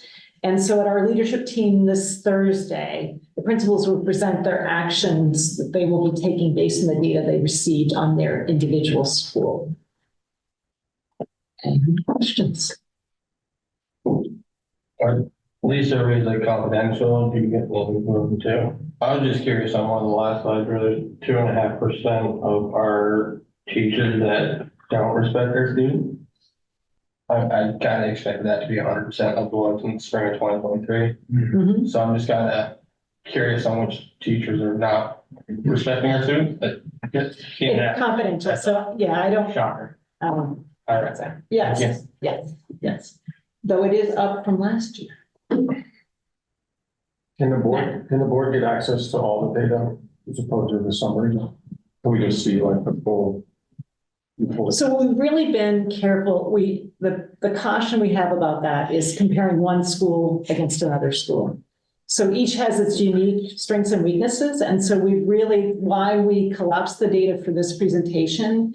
Some schools only have 40 students, some have 200. There are unique compositions in each building. So we really try to stay away from comparing one school versus another. I think that's just something I'm not really comfortable with. The board should have a right to compare schools one to another. Totally, I agree. Yeah, So, I mean, this is a public meeting, but can you share it confidentially with the board members? Yeah, what we can do is maybe we can put, Ralph and I presented the data in different ways. Each report is about 20 pages long. So we can collapse the data if that's what you want. It's really important that we keep it unique to the board. It's a dynamic with faculty and. I'll sign a confidentiality agreement. No, I just want to be careful about that. And I'd take all 20 pages, I don't even collapse. Well, a lot of it's really repetitive stuff, like in terms of what are the attributes. It's not content specific to our district, it's content specific to the cert. So we can. Other question on the data? There we go.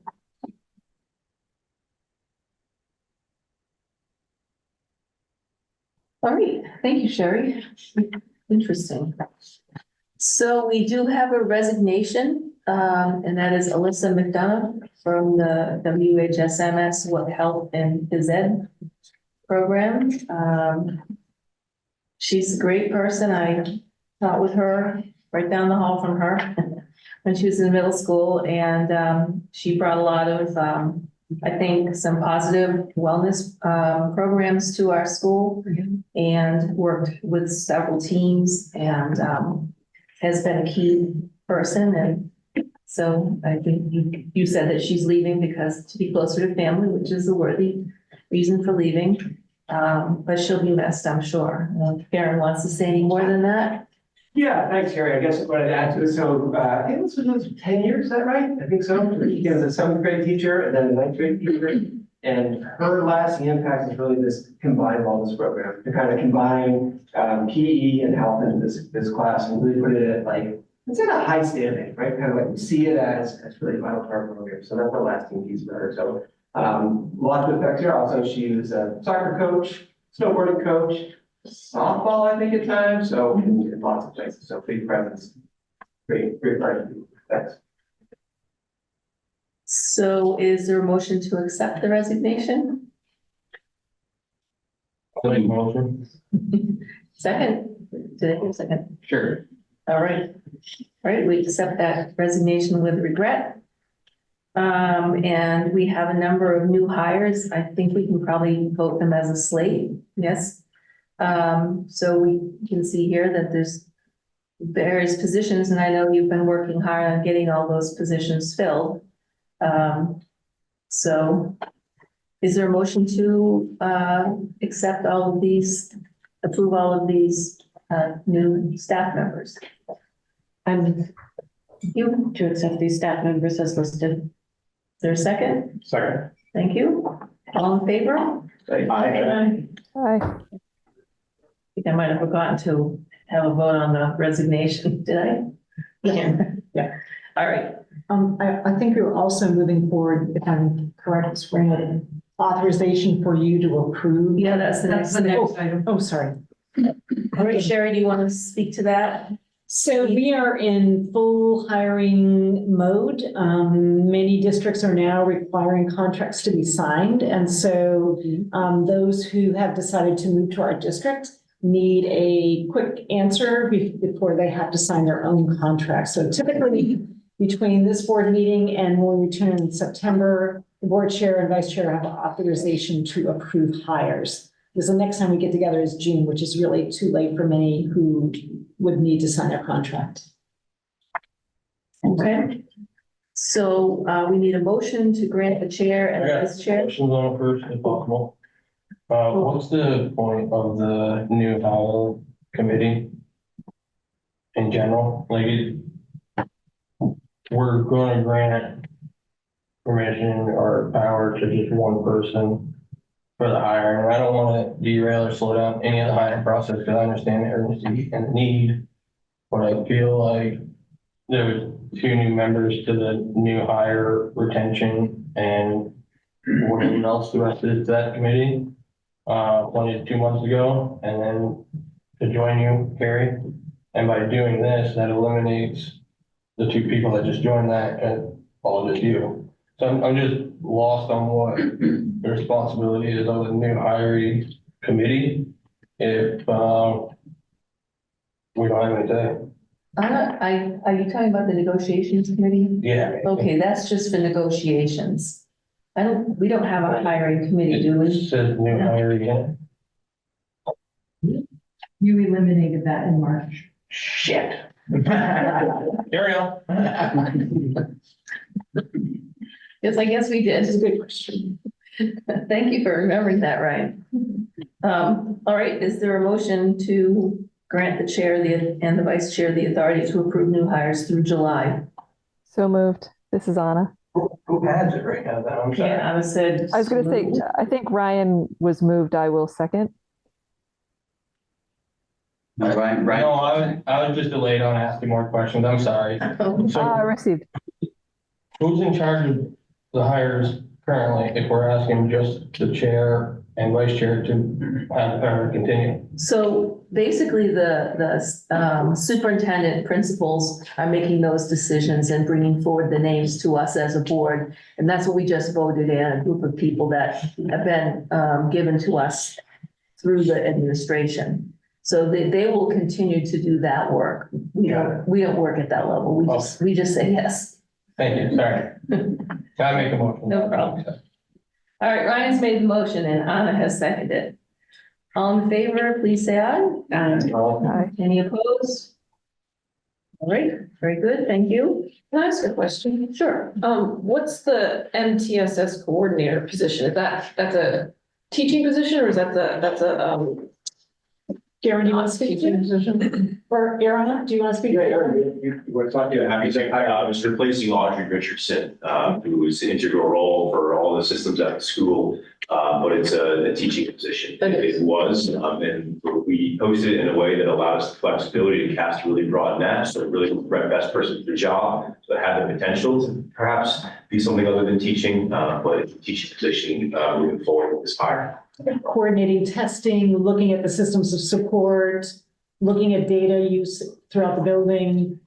Yes, yeah, there's some 504 coordination as well, MTSS, all the tiers, the tier 1, 2, 3 that you saw in the NES, thank you, accreditation is also noted there as well. So it's really important that we have someone in that position. There's a lot to lots of different pieces, and they all really speak to each other. So it's really about an ecosystem of data, information, and having somebody with their hands on that all the time. Just to clarify, it's a very broad job description from the sounds, like pretty much everything. Yeah, it's a pretty heavy job, yeah, but it's specific to the 504s, the interventions of students that qualify or don't qualify for any levels of support that are outside of a tier 1 general education setting. But it is, so there's all of that coordination, but it also historically helps with some of these AP testing, the Cognia. There's a lot of behind the scenes work that goes into organizing that, communicating with teachers, scheduling, all of that as well. So all those things combined, certainly a full-time job, do it really well. It's also really the center of the educational system, this MTSS multi-tiered systems of support. So we really want a tight MTSS model and system because all the resources that you approve that the communities support all come in and out of that model. Good question. Can I ask a question on this? If a teacher transfers position, we don't see a resignation from the current position. And if they get hired into a new position, we don't approve the new position. Is that right? Correct, right. So if someone's assuming a new responsibility within the contract. Yeah, so a teacher moves from a third to a pre-K, there's movement within the district. That is not authorized through that board. All right.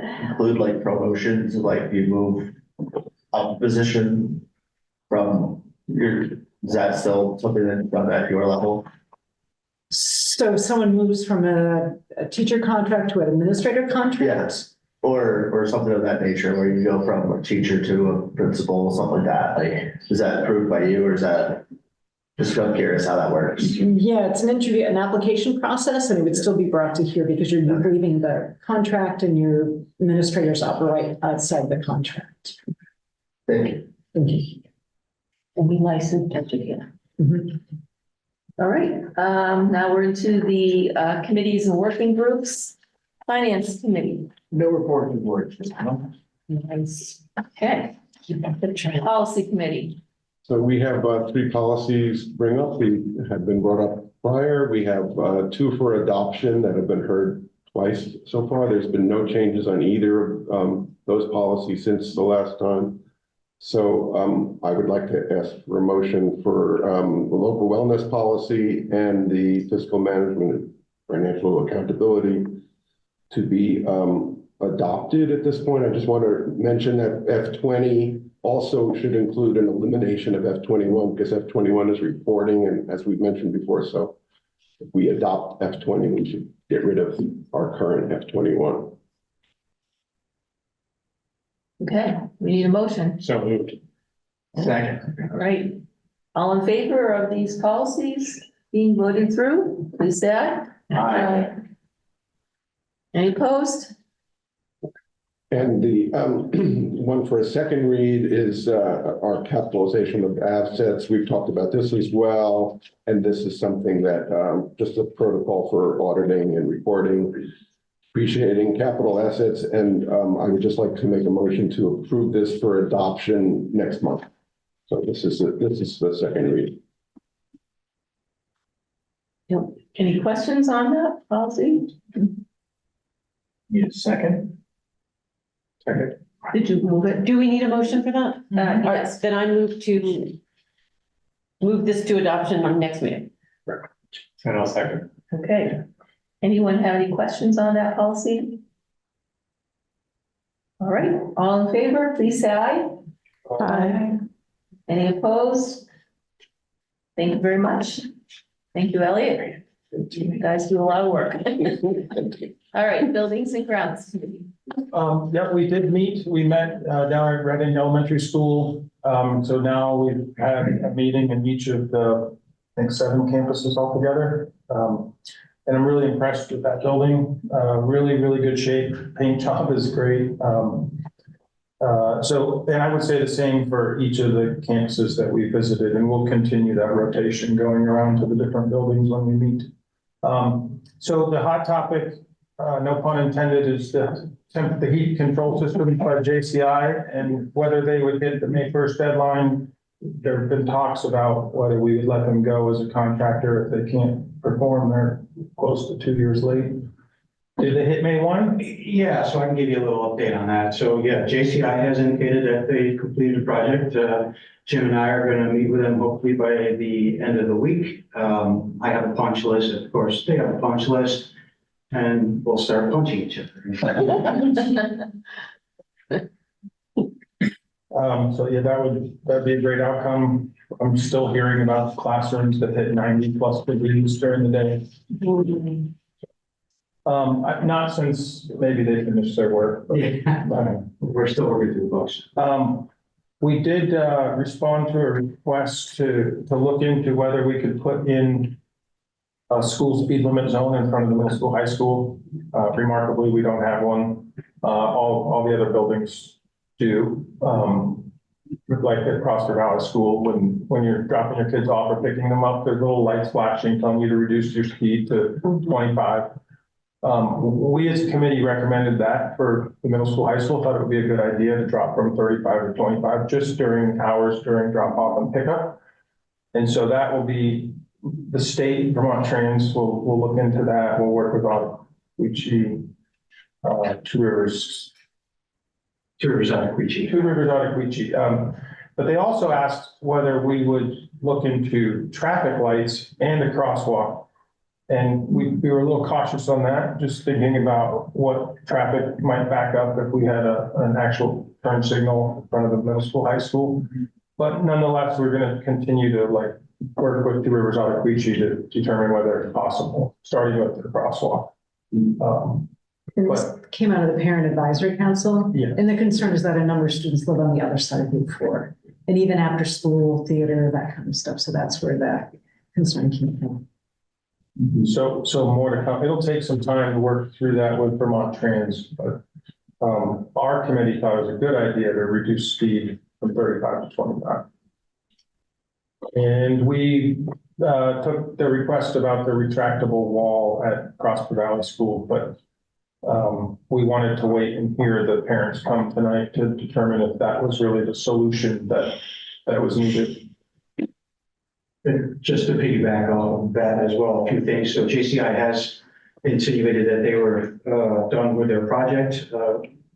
Good note on that is we're starting to see some money from Efficiency Vermont for all the improvements we've been doing to the school. It's tens of thousands, not hundreds of thousands, but hopefully here, once we sign off and complete the project, we get some more rebates from Efficiency Vermont. We're continuing to work to finish up getting contractors in for our summer projects. Kind of crushed that the new hire committee's gone because I am desperate for a custodian, a couple of them. So if anyone knows, if someone's looking for a great job, we've been looking since February up through the Woodstock Elementary, and it's just not happening.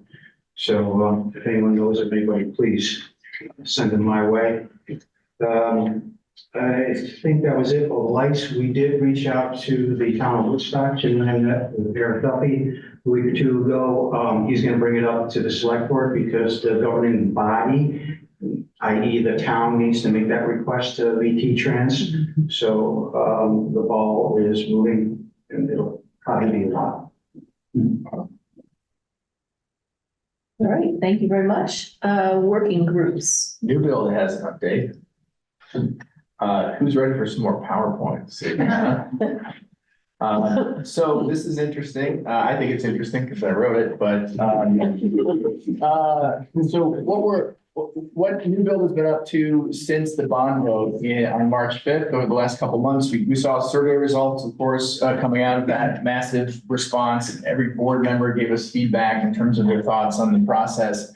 And we've taken that and gone back and revisited the project options. And by that, I mean a number of people from the administration, our owners reps, PCI, the construction firm, our architects, and some of the board members have gotten together to look at some of the things that were suggested in the surveys and by board members, just to kind of take a harder look at the direction. And this is just a rundown of where we are. There's my agenda. So this is your standard Ben Ford PowerPoint presentation here. So you've got an agenda for this one. We're going to talk about, well, why are we doing that? Then what's the process that we followed to date? I'm going to revisit those 2019 project options just to kind of level set, then take a look at the options that we've developed along with some pros and cons, and then talking about next steps. The too long didn't read it version of this whole thing is that over the next 2 times we get together, the June board meeting, and we'll have kind of more information from that group, particularly cost information on those different options. And then the committee meeting, we've done this a couple of times during budget season, but since we don't have a board meeting in July, the committee meeting in July, we'll get together and make some, in June, and make some, that'll be June 17th, and make some decisions. That is, are we going to pick an option now? Or are we going to, if we need to make a decision then if we decide to go to a bond vote in September. So that's where this is all kind of heading, to be prepared to be able to do that if we choose to do that. So let me close this, sorry. Purpose and goals. This is a little bit of a busy slide, and I'm going to drain it because it's got a lot of good information that many of you have contributed to. So when we went around the table right after the bond vote at the March meeting, I think the first reason is that we all recognize that we need to address the conditions of the middle school and high school building. That's a problem that hasn't gone away, and I thought Heather put it best when she said no was still an expensive choice.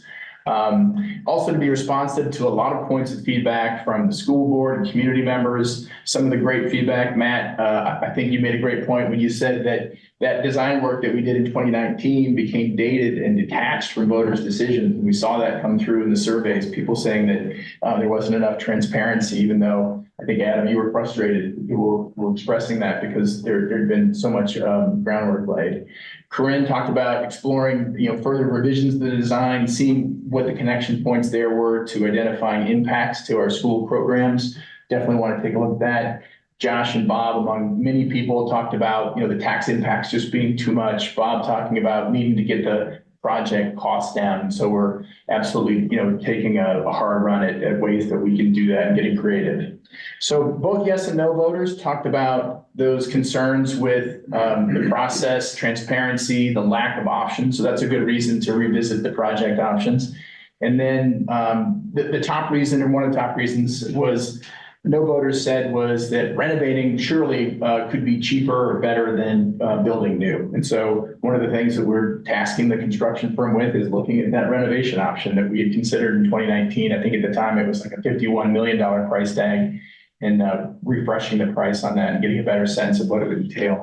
And then one of the great ideas that came out from the surveys was building a smaller building that can be added onto if more students come, utilizing a phased or modular approach. And that's something, Josh, you were really instrumental in our sessions in moving the ball on that one.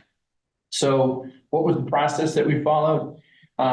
Beginning of April, we did a building walkthrough with the groups that I talked about, the owners reps, the construction firm, the architects, members of the school administration and board members, Ryan, Josh, Carrie, me, Bob Crean, all been involved at various times in this effort. And then a series of weekly meetings. The owners reps each week have held, kind of a series of follow-ups for the last 5 weeks. We're meeting again tomorrow. And it's all been about just reviewing work that Lee Sherwood, our architect, comes up with a new design pretty much each time. And we kind of look at it, and then PCI tasks PC construction with, can you price that? How much time do you need? Talking about that sort of thing. So just level setting on the 2019 project options. So you've probably seen these slides 100 times. These are the things that we went through back then. This was our architect's firm saying, okay, you can renovate. Here's the scoring on that against the project goals. You can renovate and have some additions. That went out the window when we learned that the River Corridors program wouldn't allow us to expand the footprint. So that's a dead option. And then option 2, or the third choice, was that the River School that kind of maxed out the criteria.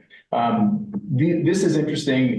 This is pros and cons that I think we kind of blasted over in our community presentations at the time. Because if you look at like the renovation option and the River School, the new build, these pros and cons are for the most part completely valid still, right? Like a lot of the same, and you'll see this when I run down the pros and cons for these that we've kind of refreshed. But, some of the considerations for why the board backed the new build option in the first place. This was the costs in 2019, right? This is the utility cost, just the operating costs annually. And then what back then was the price tag for each of those options. That was that, high end 51 million for renovation as compared to, 67 million for the new building. That came in, as we all know, close to double that price, and we had to value engineer it back down to 99 million. So what options are we looking at? This is just the kind of the site plan of what went to the voters in March. But what we came up with were 3 options. This is revisiting that renovate option. That's that same picture from 2019, and kind of lock that in here. And what are the pros and cons? I want to just throw out a disclaimer here that these number ranges here are completely, wild guesses on my part.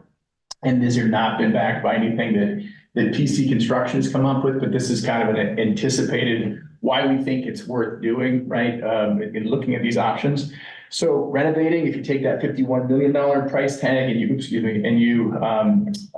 inflate it to the same degree that the new build option got inflated, you're probably looking at something in that $75-85 million price range.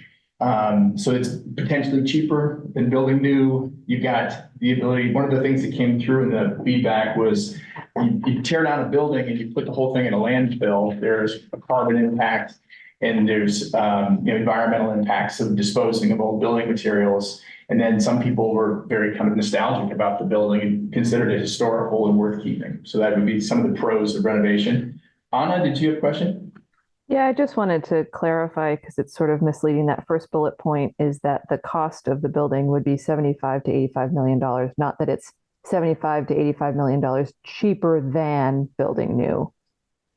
Yeah, I mean, yes, that's a good clarification. Yes, not that I knew much. it. I just want to make sure everybody's on the same page that we're not looking at that much less money, but that would be the cost of a. Yeah, that's what we're looking at the price for renovation in all likelihood. But that's a matter of degree and how much time you want to get out of the building. That's one of the things we've discussed as the working group is to say, well, what kind of renovation do you want to do? The state came in and identified $16 million as a price tag for just identifying the things that are broken on a visual inspection of the building. Well, that's only going to buy you maybe 5-7 years on the building before something else breaks though, right? So you got to spend quite a bit of money if you want to get 20 or 30 years out of it. And that's what we've tasked the construction firm with doing. The cons here, they look a lot like the cons back in 2019. One of the things that's come out in all these discussions is you really don't know how much a renovation is going to cost until you do the work because you don't know what's behind the walls. Hooking old systems up to new, we learned some lessons with the heating system upgrade that can cause more problems because old equipment doesn't like to have the new pressure hooked up to it and it causes all kinds of problems. Anyway, some of the things that we learned in our interactions with the state is that even if you do come out with a lower price tag, the shorter building life means a shorter repayment term. If you don't have state aid, all that stuff goes into potentially a higher tax impact, even though the project price is lower. So that's something that voters would certainly want to know before they get a tax bill. Long and difficult project phasing, disruption, and cost. We asked Lee, do you think you could do this project or this project could be done in 4 summers? And he said, I think it could be done in 10 summers.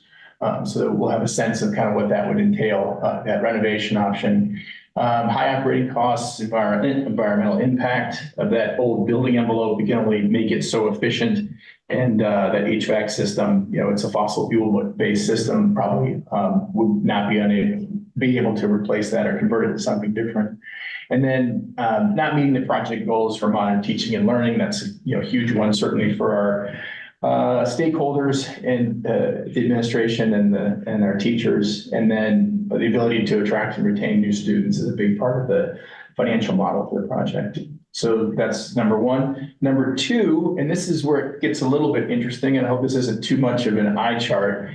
And I'll call this the Josh Linton approach because this was, he was very excited about this as we were doing our walkthrough. And the idea is this, that we would go to the voters with just the high school, right? The next time that we take something to them, right? And we've had a number of discussions about where that high school would go. This is the one where it would go on the football field, right? And that's not necessarily what we have to decide, but that's kind of what's being looked at now. So that the existing middle school would then continue to be in existence. And you can see the layout in the left there of that phase 1 of that diagram. So you'd put a football field in between the new high school and the old middle school. The old middle school is hooked up to the high school boiler, so you'd have to have some temporary things to, get it to run. But then in phase 2, say 5 or 10 years down the road, after you've kind of made some upgrades to make sure that the middle school can last that long, you build the new middle school and then demolish the old middle school and put the football field over there. So it kind of achieves that same, end state, but you were able to kind of go to the voters with something much less expensive out of the blocks. And the pros and cons there, certainly lower upfront cost. If you're only going to build half the building, that's going to be significantly less. It's not going to be half, but it's going to be, we're talking about it as something maybe in the $60 to $70 million range. You've got something that's interesting. I think that Bob Preen identified or gave voice to that we talked about for a long time is that separate middle school experience is kind of cool for the middle schoolers to have their own building. It would allow us to draw new students to the high school because you get that new building. The phased approach would entail a 3-story building. That's what Lee has prepared. And you'd be able to take like a wait and see approach to see if you're able to drive enrollment. And then the middle school addition would then be driven by needing greater capacity. And with a 3-story building, you'd actually be able to, go to 800. The max that we've got with the 2-story design that we have now is around 700. And that's if we built back some things that we cut in our last value engineering.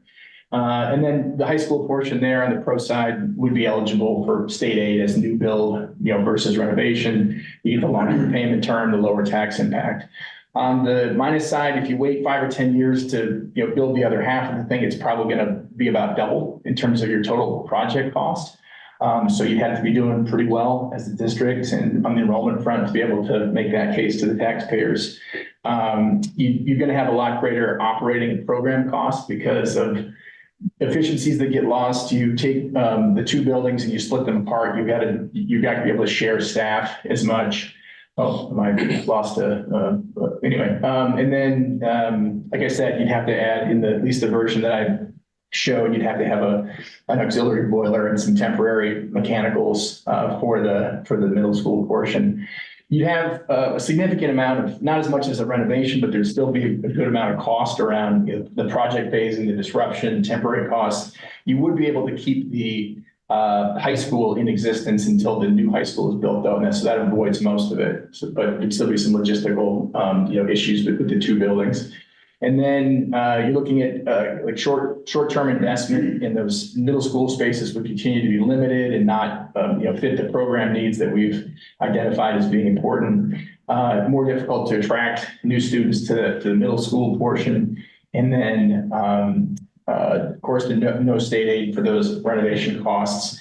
And the high school aspect would require reapproval. We've got the approved design for the current new build option, but you'd have to go back if you're completely changing that design to create a 3-story building. And then that redesign work, we've paid most of $1.5 million to LaValle Brenzinger to build out that option to get us as far as we were able to get before we went to vote. We'd be looking at spending most of that money again. Because of that, the time that would be entailed in that option would be a year before we'd be able to go back to the voters. So March timeframe.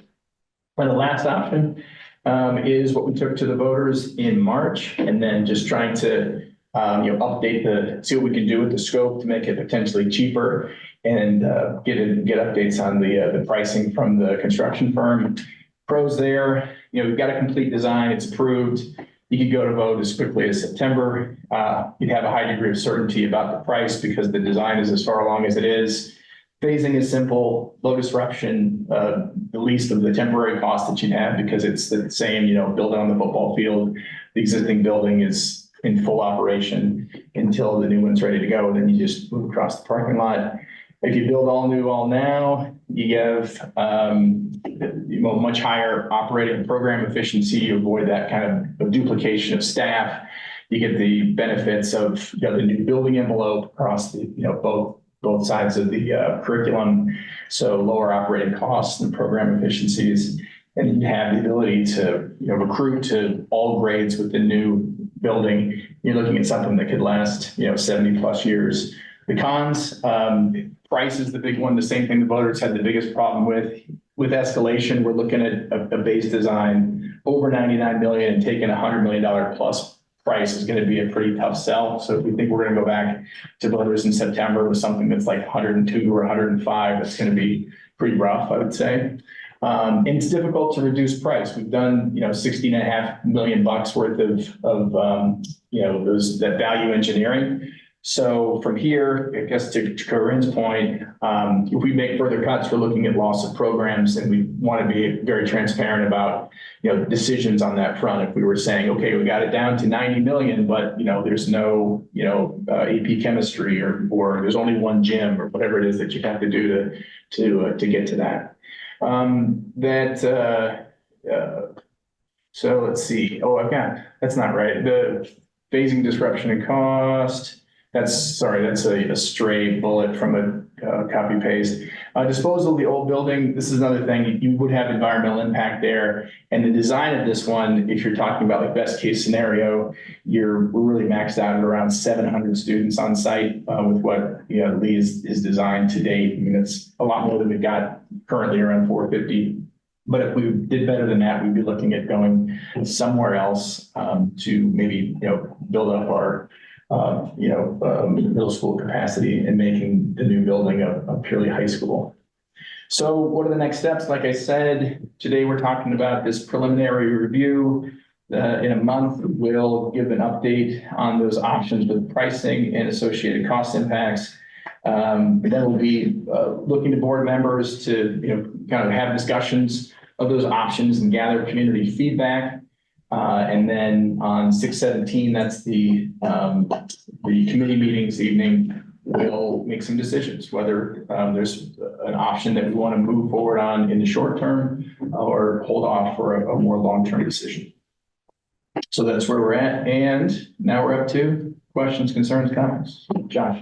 So the only thing I did not see was the 2A option, which was the most economic of the options. Yeah, there were, like I said, there were a number, let me just put that up. Yeah, I just didn't see it, so I just wanted to make sure that we could see. Sure. Let me just put it up for them. So there were 3 different places that we talked about building if we do just the new high school option. This is not wanting to open, sorry, Jeff.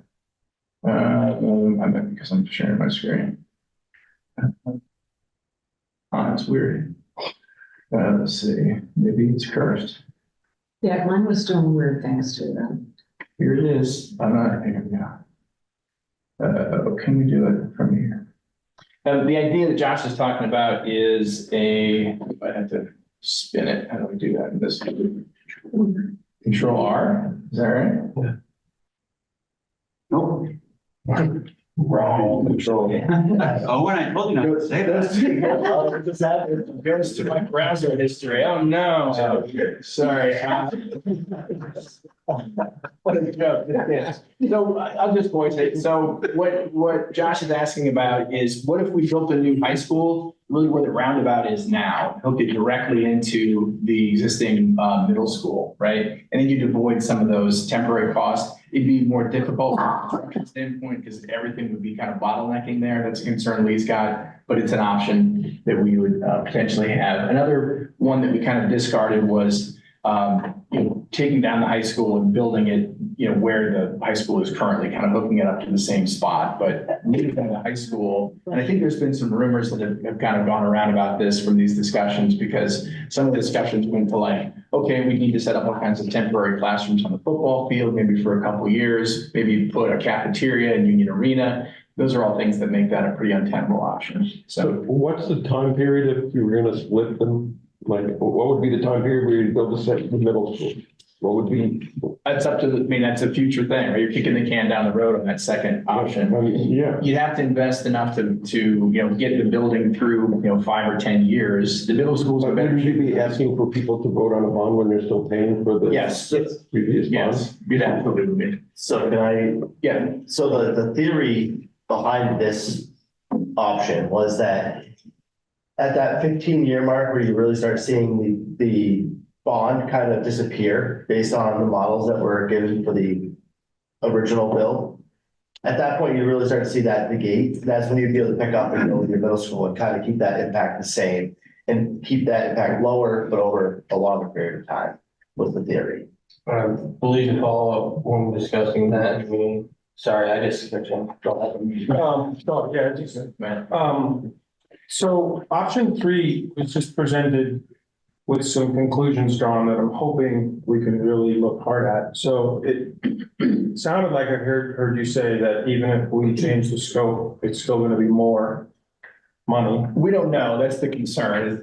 We're talking about with, PC and PCI, they're saying like, you're looking at 105 million for the next, you're going to see escalation of like 5% on 100 million. Right. So escalation could offset our attempts to cut costs. Right. But I also heard you say that making changes to the scope of the building would have to come with changes like to common spaces or the chemistry classroom. It seems to me like a critical issue in this whole campaign was that voters thought we were building a school to accommodate this future growth that we're betting on, that they didn't think we were going to get, plus the price tag. I'm not denying that. That was huge, right? So if we can go back saying we're going to build it smaller for fewer students, and we can come in with a number that's less, I think that's it. And then of course, more if we can get the state to fund and we can get more private money, but 1 and 2 is, can we just say we've got the price down and we are going to build a school that will be for fewer kids? but we can add on to it later. I think that's like the winning formula, maybe. Yeah, it depends on how you do it, right? So like one of the ideas that came up in our session at artistry, there was someone there that said, in value engineering sessions I've done, we just went to every kind of department in this building that we were gonna build and asked everybody, would you really be hurt if we took 10 or 15% off of your area? And everybody kind of said, no, not really. So that building got smaller.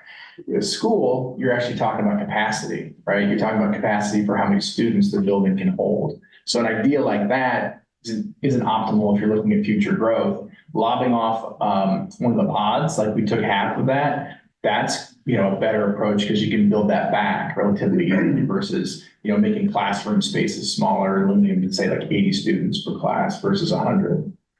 So I think I like where you're going. We just know from those first value engineering sessions that we took 6,000 square feet off the design and we only saved $2 million doing that. That was half of that pond. So in terms of like efficient ways to reduce cost, making the building smaller isn't great, right? So that's where this bullet comes from to say it's difficult to reduce price through value engineering because we've kind of taken. I think there's potential on the other side of the equation. There's things we could do, and there's discussions. I won't bore everybody. We're 3 hours in tonight, but things that we can do to increase on the revenue side or take things out of the bond price without changing the design. I think there's a lot of potential there. I don't know that we get there by September. One of the things that I thought there was misperceptions was that people were thinking we were going for this Cadillac school with, atriums and all that, not understanding that that was a multi-use area rather than having like a lunchroom that you're not going to use for the rest of the day. Right. And they didn't understand it, but they said, oh, you have this fancy atrium with this large glass and everything. And maybe, I know there was a lot of effort at presenting it, but it just didn't come across. A lot of people, I thought that was one of their major things. And, I don't know if there's ways to present this any differently, but like you say, if you start lobbing off things and you're going to save $2 million, you could close it up and have it bricked off and it's not going to make that much of a difference. Jim, are we looking at value engineering tomorrow as a topic? Briefly, I've been pushing Paul to have a whole session on. Right. And so Sherry and I were working really hard to do it next Tuesday. Okay. Yeah, and we'll see. That's getting back to Matt's point, but I tend to agree with you. Like looking at the voter surveys, that there were a lot of people who were uninformed or had notions that you could easily say, well, no, there actually isn't a dome, Yeah. Or no, there isn't a turf field. Right? So there's probably some. And I had even my neighbors, say basically, it's good enough for it doesn't have to be so special. It's good enough for a public school, and I was like. Yeah. So circle back further more Josh's idea, when we were discussing the idea of the high school being built in front of the current high school and then being attached at some point with a renovation down the road, 10, 15 years or so to the middle school. When the bond got voted down, we started a fund or so to prepare for catastrophic failures over the next year or 2 or 3 years while we're still the old school. So there was a question brought if we presented to the people for the bond with this phase program at a high school now, middle school later, if we could being a lower tax burden with just the school for now, could we set aside $1 million each year over the next 10 or 15 years that when it comes time to do the middle school renovation, that we take that to soften the blow on the next impact of the middle school. Yeah, I think that's really smart. The challenge that we've got for the school districts across. You don't need the catastrophe. However you do it, Jim, such funds and this sort of thing, but like Those are gone. managing your finances with the goal towards building it. I want to share that the current Ways and Means bill in front of the legislature, and it has not been taken out at the Senate level. Any money you put in a capital reserve fund is local only. It won't be state funds. So it'll be above and beyond your state ed tax. So I love the idea of capital reserve funds. They're making it difficult if this bill passes, to do that. Yeah. Goddamn government. So No, I just wanted you to know that. but I don't think it's the lost cause. I mean, if you're looking at building up, say, like your fundraising capabilities, looking at, going to donors and saying, let's finish the job, whatever your campaign is on the middle school. John?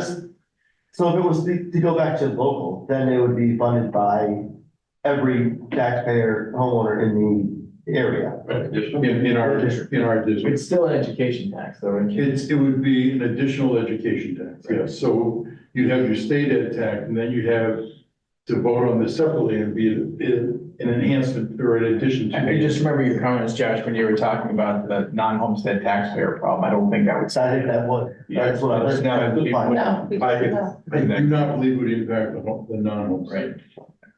One other question, is there an arm of this strategy to include advocacy with government? Yes, and that's something, Corinne and I met shortly after the bond failed with a community volunteer to talk about options for that. I think we've all just kind of recognized the limits of our capacity, in terms of what we got the ability to work on. But we've certainly talked with our representatives, and there's several things that I think we can do is involve community members to sound the alarm. But anyway, this was really intended just as a tee up, but go ahead, Lauren. I was just curious about the plan. Do we have a plan yet for how we will communicate after the June meeting? You said you had a timeline that we have June 4th, Yeah. 17th. How are we gonna do it? And I left that kind of vague in terms of communication of options and gathering community feedback. I think that's up to us. What we want to do, we've talked about like having community listening sessions. I think once we have, pricing, that's always been the thing that's been kind of what we needed to push play on any kind of meaningful engagement with voters. But that'll be, a month or so from now. So we've got an interval here to make some decisions.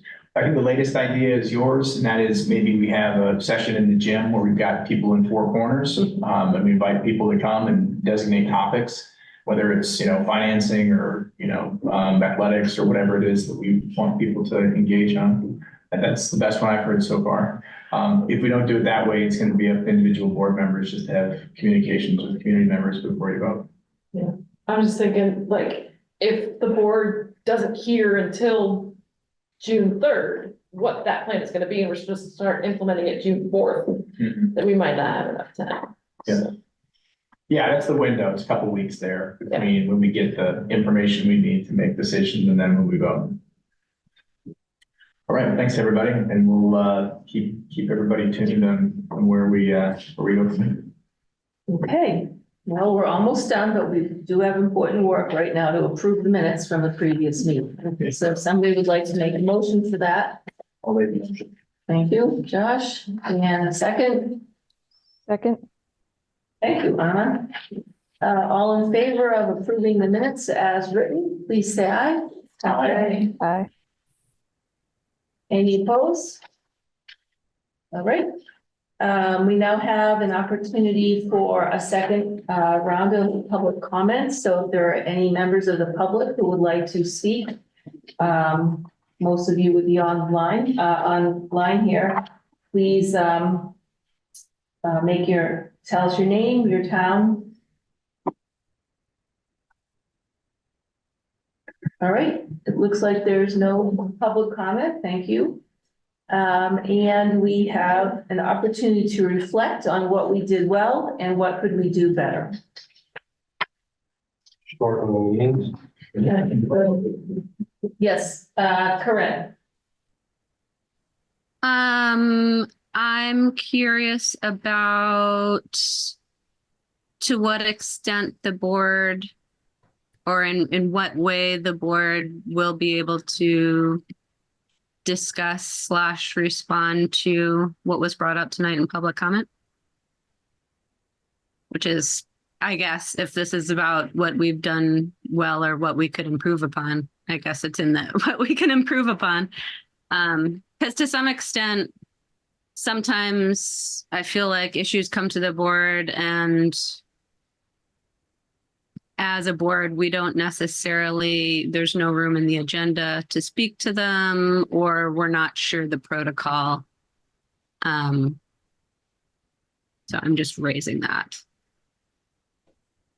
Well, personally, I think we need some more information around the reasons why this was moved to the level it was, with 4 teachers and the 5th teacher doing something else. And whether there are things that can be mitigated there. I think we need more information. That's right. So do we just ask to get more information at the next board meeting so that we can sort of assess what's going on? Yeah, the finance committee would be the committee that would be looking at that, because it's a budget item if another teacher is added. Currently, there's no room in the budget for adding another person. So are you suggesting we tell our townspeople to attend the finance committee if this is a concern that they want to follow up on? That would probably be a good idea. Great. But do we want to respond in some way and say, we hear you, we're working on things? Yeah, I mean, I think we could use our usual mode of communication through the principals' newsletters and the Lydia and Sam show on sending materials out through that with a statement around that we've heard what you're saying. We want to meet the needs, and please come to the finance committee meeting where it will be discussed as a budget item. But between now and then, I'm sure there'll be some talk around, Ben and I meet every Tuesday with Sherry. So we'll talk. And by the way, we did want to say that if any people would like to come to that meeting, it's 8:30 to 9:30 approximately on Tuesdays. You are welcome to come in and sit with us. We were thinking to rotate through it, maybe. Yeah, that was the idea. We talked at our last meeting, one of the kind of, I think some of the feedback we've gotten, it's our second year doing this now, and I think it's been a criticism of other chair and vice chairs, is kind of the transparency of that weekly meeting. It would be good, I think, if, all the board members had a chance to kind of see that if they want to. So maybe a rotation. Right, so every Tuesday, but I mean, I'm happy to send out dates to you all, at least through to June. And if you want to sign up to come, well, let us know you're going to come. I mean, I think we need 19 people at the meeting. Small would fit into Ben's office space that we use in Woodstock. So, but yeah, we would welcome that. Is there a Zoom option?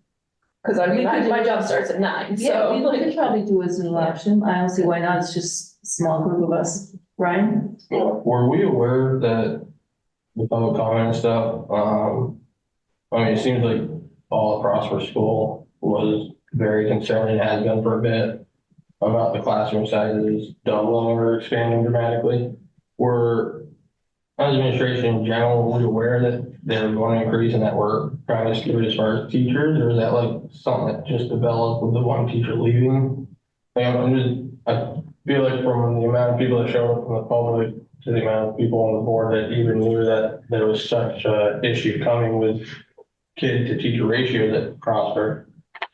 How it got to be so concerning that 30, 40 people showed up in regards to it, and we haven't discussed it before. So I'm just curious on when it became obvious or looking like we're going to go to that ratio. And is there ways to be more ahead of it so maybe we're up to date before the community bombards us? That's all. Yeah, I didn't know much about it at all until the last 2 days. I got different folks spoke to me and said parents are coming because they're concerned about the class size. So yeah, and just how budgets get developed, we begin in July. We have a retreat. That's when Jim gives all the administrators, principals, kind of a forecast of what's coming. We look at the per student cost that I share with you at the end of the report. Just for you to know that as you can see in this report, Prosper Valley came in as the second highest per student cost, just under Reading, with Weston the lowest per student cost.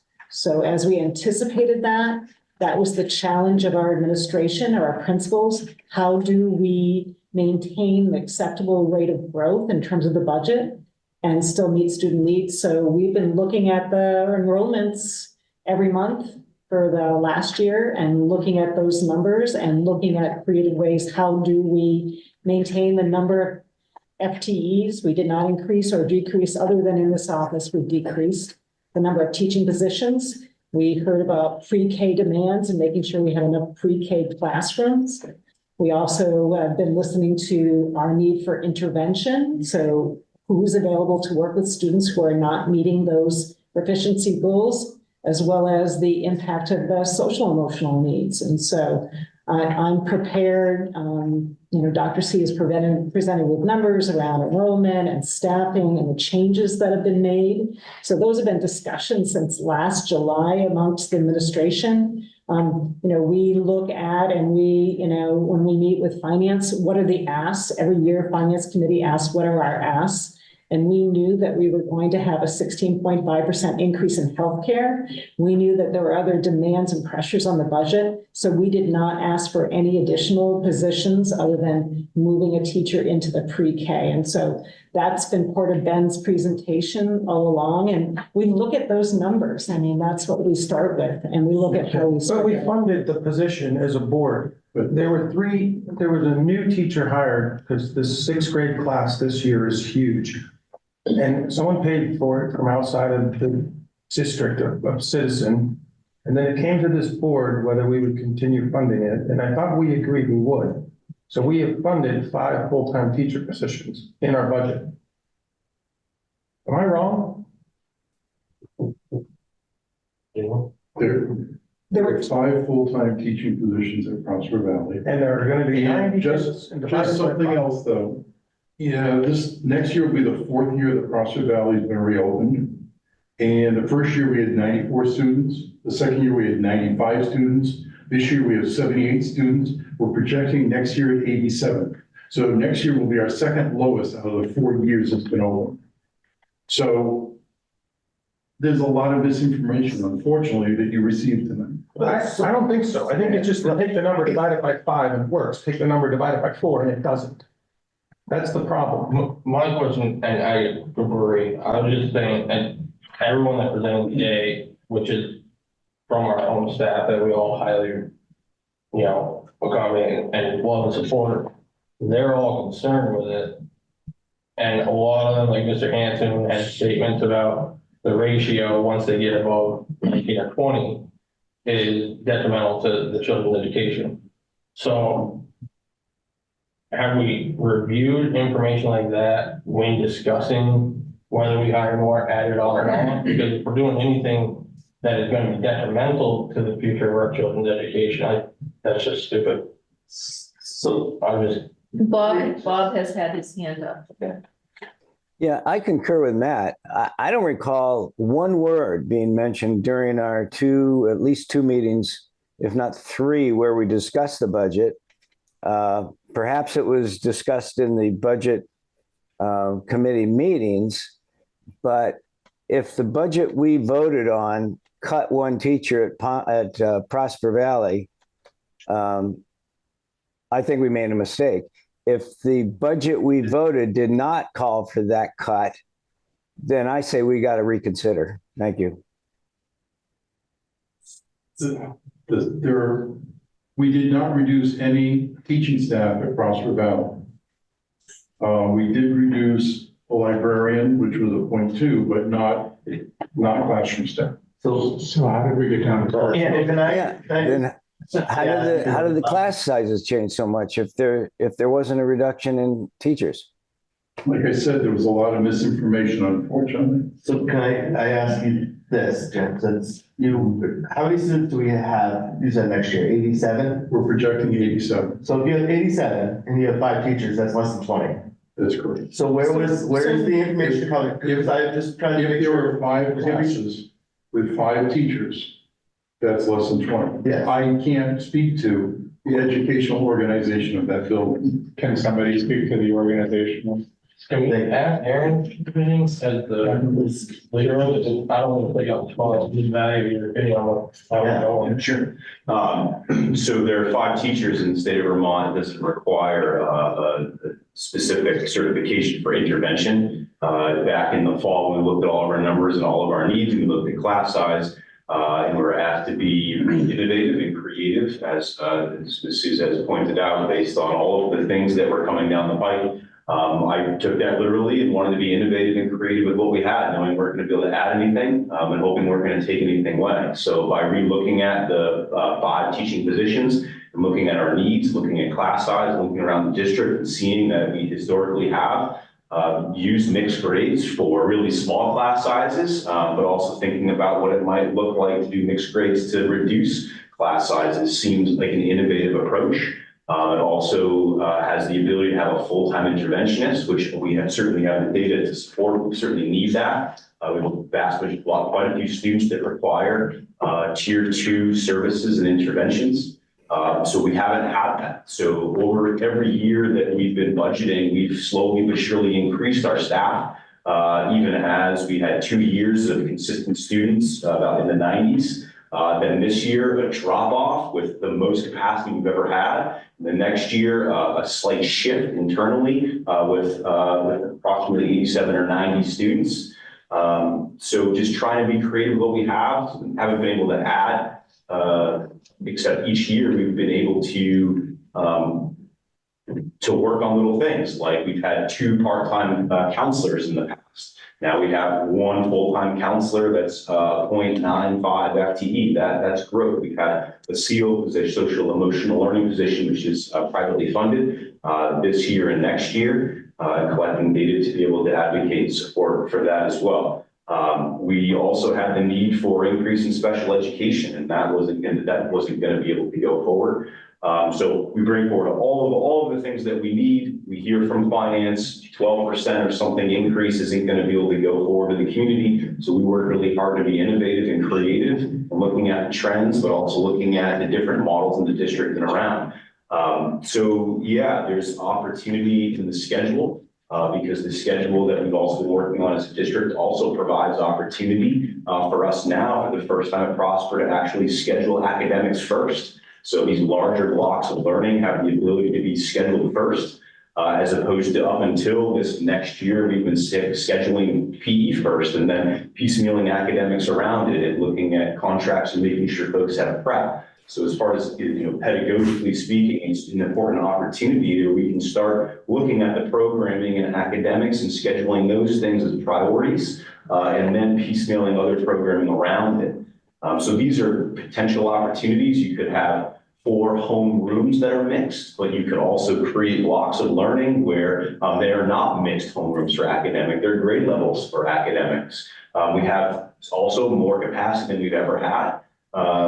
So we can also schedule a way where they're also thinking about the tiers, where you're thinking about, okay, direct instruction here, we have other staff available for pushing in to provide smaller groups. Those folks can also pull students out to create smaller groups and target the teaching to meet the learning needs. So there's a variety of different models and ideas on the table. And as we've been talking about them and playing with them and bringing them up with staff over the past few weeks, legitimate concerns have come up. So I think the community and teachers have every right to come and share their concerns. I think their concerns are my concerns. I'd like to have more teachers as well. But again, throughout the budgeting process and trying to be as innovative and creative as I can to bring forward a budget that can be supported. It looks really different than the past few years have at Prosper. There's no doubt about that.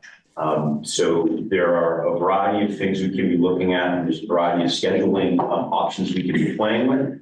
That is not just this one, this idea that, there are mixed grades all around all the time. That's also a possibility, and that's currently part of practices in our district. But there's also other ways to look at it. But so 4 teachers next year and a full-time interventionist has the ability to meet more of our academic needs, and having 5 homeroom teachers and no interventionist also has the ability to meet academic needs. So it's just trying to play with and make the most of the different positions and trying to move the shells around to make the most sense. But I think all said and done, if I continue to keep up with my numbers of math, I think the net loss from 90 something students and 10 or, where we at? 78 students right now with 11 FTEs, and that's not even including PE, art, music, Spanish. Also, we'll have more flexibility in our schedule with next year because I've been working really hard to get them in one place at a time instead of traveling around the district, providing services in other places. We've all been working on that. So we're not losing teaching and learning time to traveling. So next year we'll also have the opportunity to have music, point two, just at Prosper. So Aaron, is outside it of their, safe to say that there's still discussion going on around the concerns that were raised tonight, or? absolutely. Okay. There's scheduling work that's been happening Yeah. With Mr. Workman that will continue tomorrow at the staff meeting with Mr. Workman and the staff to play out, ideas that work and to tease out things that may not.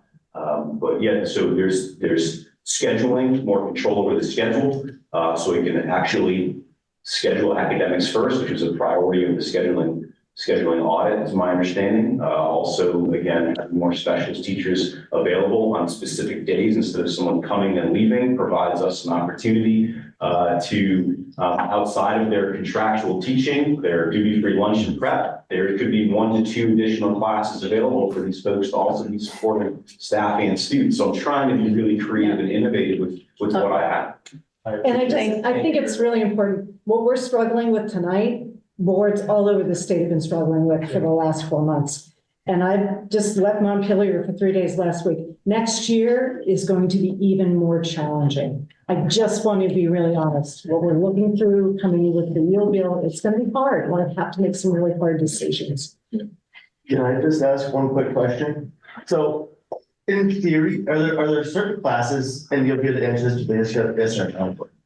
In theory, there should be classes that are easier to teach with a larger class versus classes that aren't so easy to teach with a larger class. Like, for example, you should have 20 kids in PE, maybe, but then you got 20 kids in gym. I mean, it's math.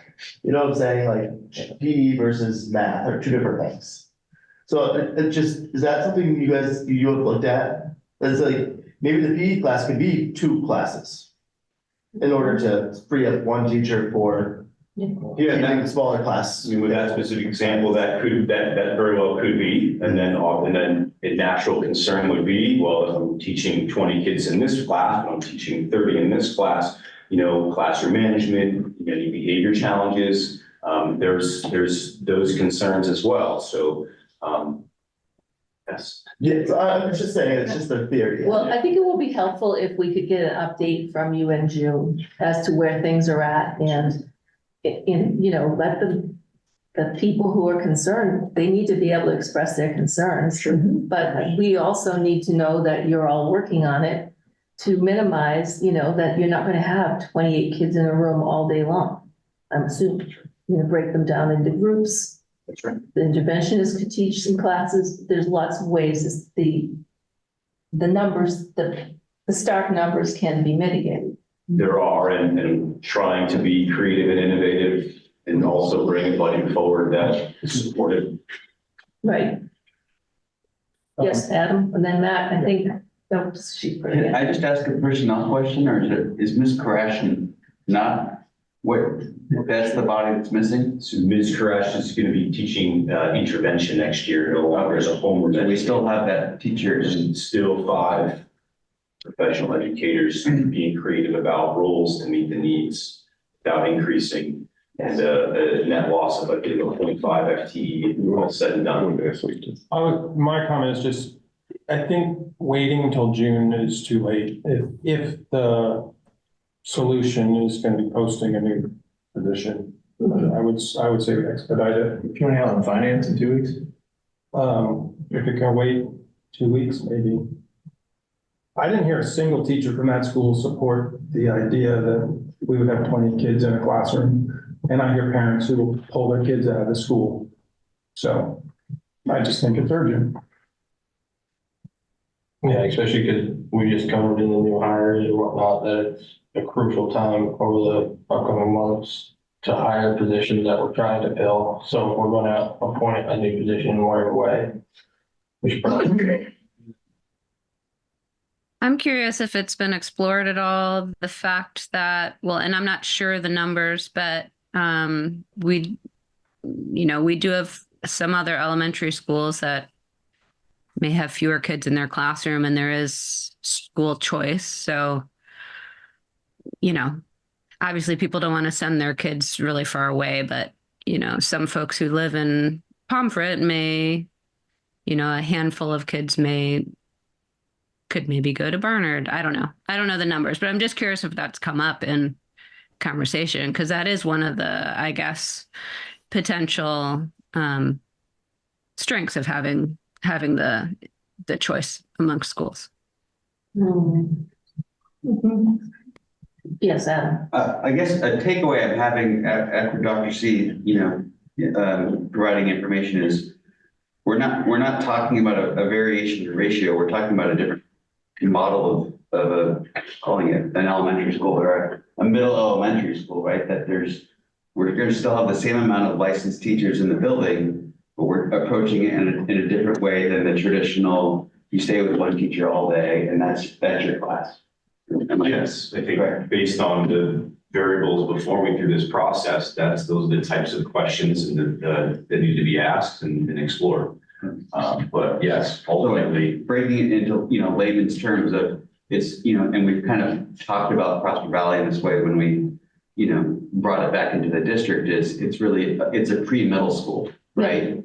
And what I'm hearing you describe is like that connects it more with me of a pre-middle school, that you don't spend all day with one teacher as you do in early elementary.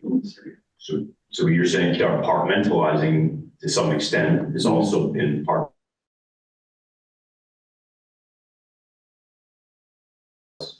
But when we opened the school in 21-22, there were 6.6 professional staff with 92 students. It does not include special teachers. That would be four grade level teachers, a special educator, a principal, a 0.2 intervention, and a 0.4 counselor. The following year, same number of students with an increase to 9.2 FTE, still not counting special teachers. This current year, we're at 78, the lowest number, and we're at 11.45 FTEs, with 2 of those positions were privately funded. So when I look at the numbers and then look at next year, back this past fall, looking at the numbers projected for next year, I see between 85 and 90 students. It's time to get really creative when we look at this year to year, because every year it's different. Every year we have ebbs and flows of students. So how do I maintain how many FTEs as I can with fluctuating student population? And it will continue 2 years of decent size, but it drops right off again. So I've also been tasked with looking at this with fresh eyes every single year, budgeting annually in that way. So yeah, there's a variety of ways to look at it on paper and in conversation, and there's also what plays out in practice. And that's, I think, as we're having the conversations and playing out the schedules as a staff, legitimate questions are coming up as to visualizing different models and seeing ourselves in it. And also, yes. All right, I just wanted to clarify, or have someone clarify, what are the action items the board is doing, or the steps that we're supposed to do to sort of solve this in the next few weeks? Or we, get some more information and then, Yeah, it would be helpful to have some more, because people may contact us as board members and say, what are you doing? So if we can have. They presented it, it seemed to me they're presenting it as here, this budget thing, just approved a budget, and it doesn't, I'm not clear as that's what it is for. Right, it's not in the budget, so we don't have really a lot of capacity to find money in the budget. Pretty tight. I thought the budget had 5 teachers in it. It does. The 5th teacher is going to be an interventionist. So the teacher will be at the school seeing students, which would take load out of some of those classrooms, in that scheduling process. So on paper, there would be 27 20 whatever students in the class. But in reality, on a day-to-day basis, some of those students would be not in that room. Most And be likely. funded, be working with an intervention. You know, or the interventionists might be in the room working with specific students. I mean, there's many ways. That's right there. Thank you. There are many ways, and we're trying to figure out the best way to step into next school year with what we have. Yes. I'd like to briefly reflect on the board rules for public comment. We currently do not have a rule or guideline for repetition. Right. Versus agreement. I think we had over 50 minutes of public comment tonight with over 16 people who spoke on 2 topics. And there didn't seem to be any way for them to say, I agree. Instead, many people spoke for over 5 minutes, repeating things that had already been said. And I only say that out of respect for everyone's time, but maybe we might want to add a rule that speaks to agreement versus repetition. Yes, I agree. We just have I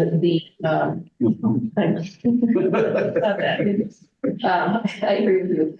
All right. There you go. No repetition.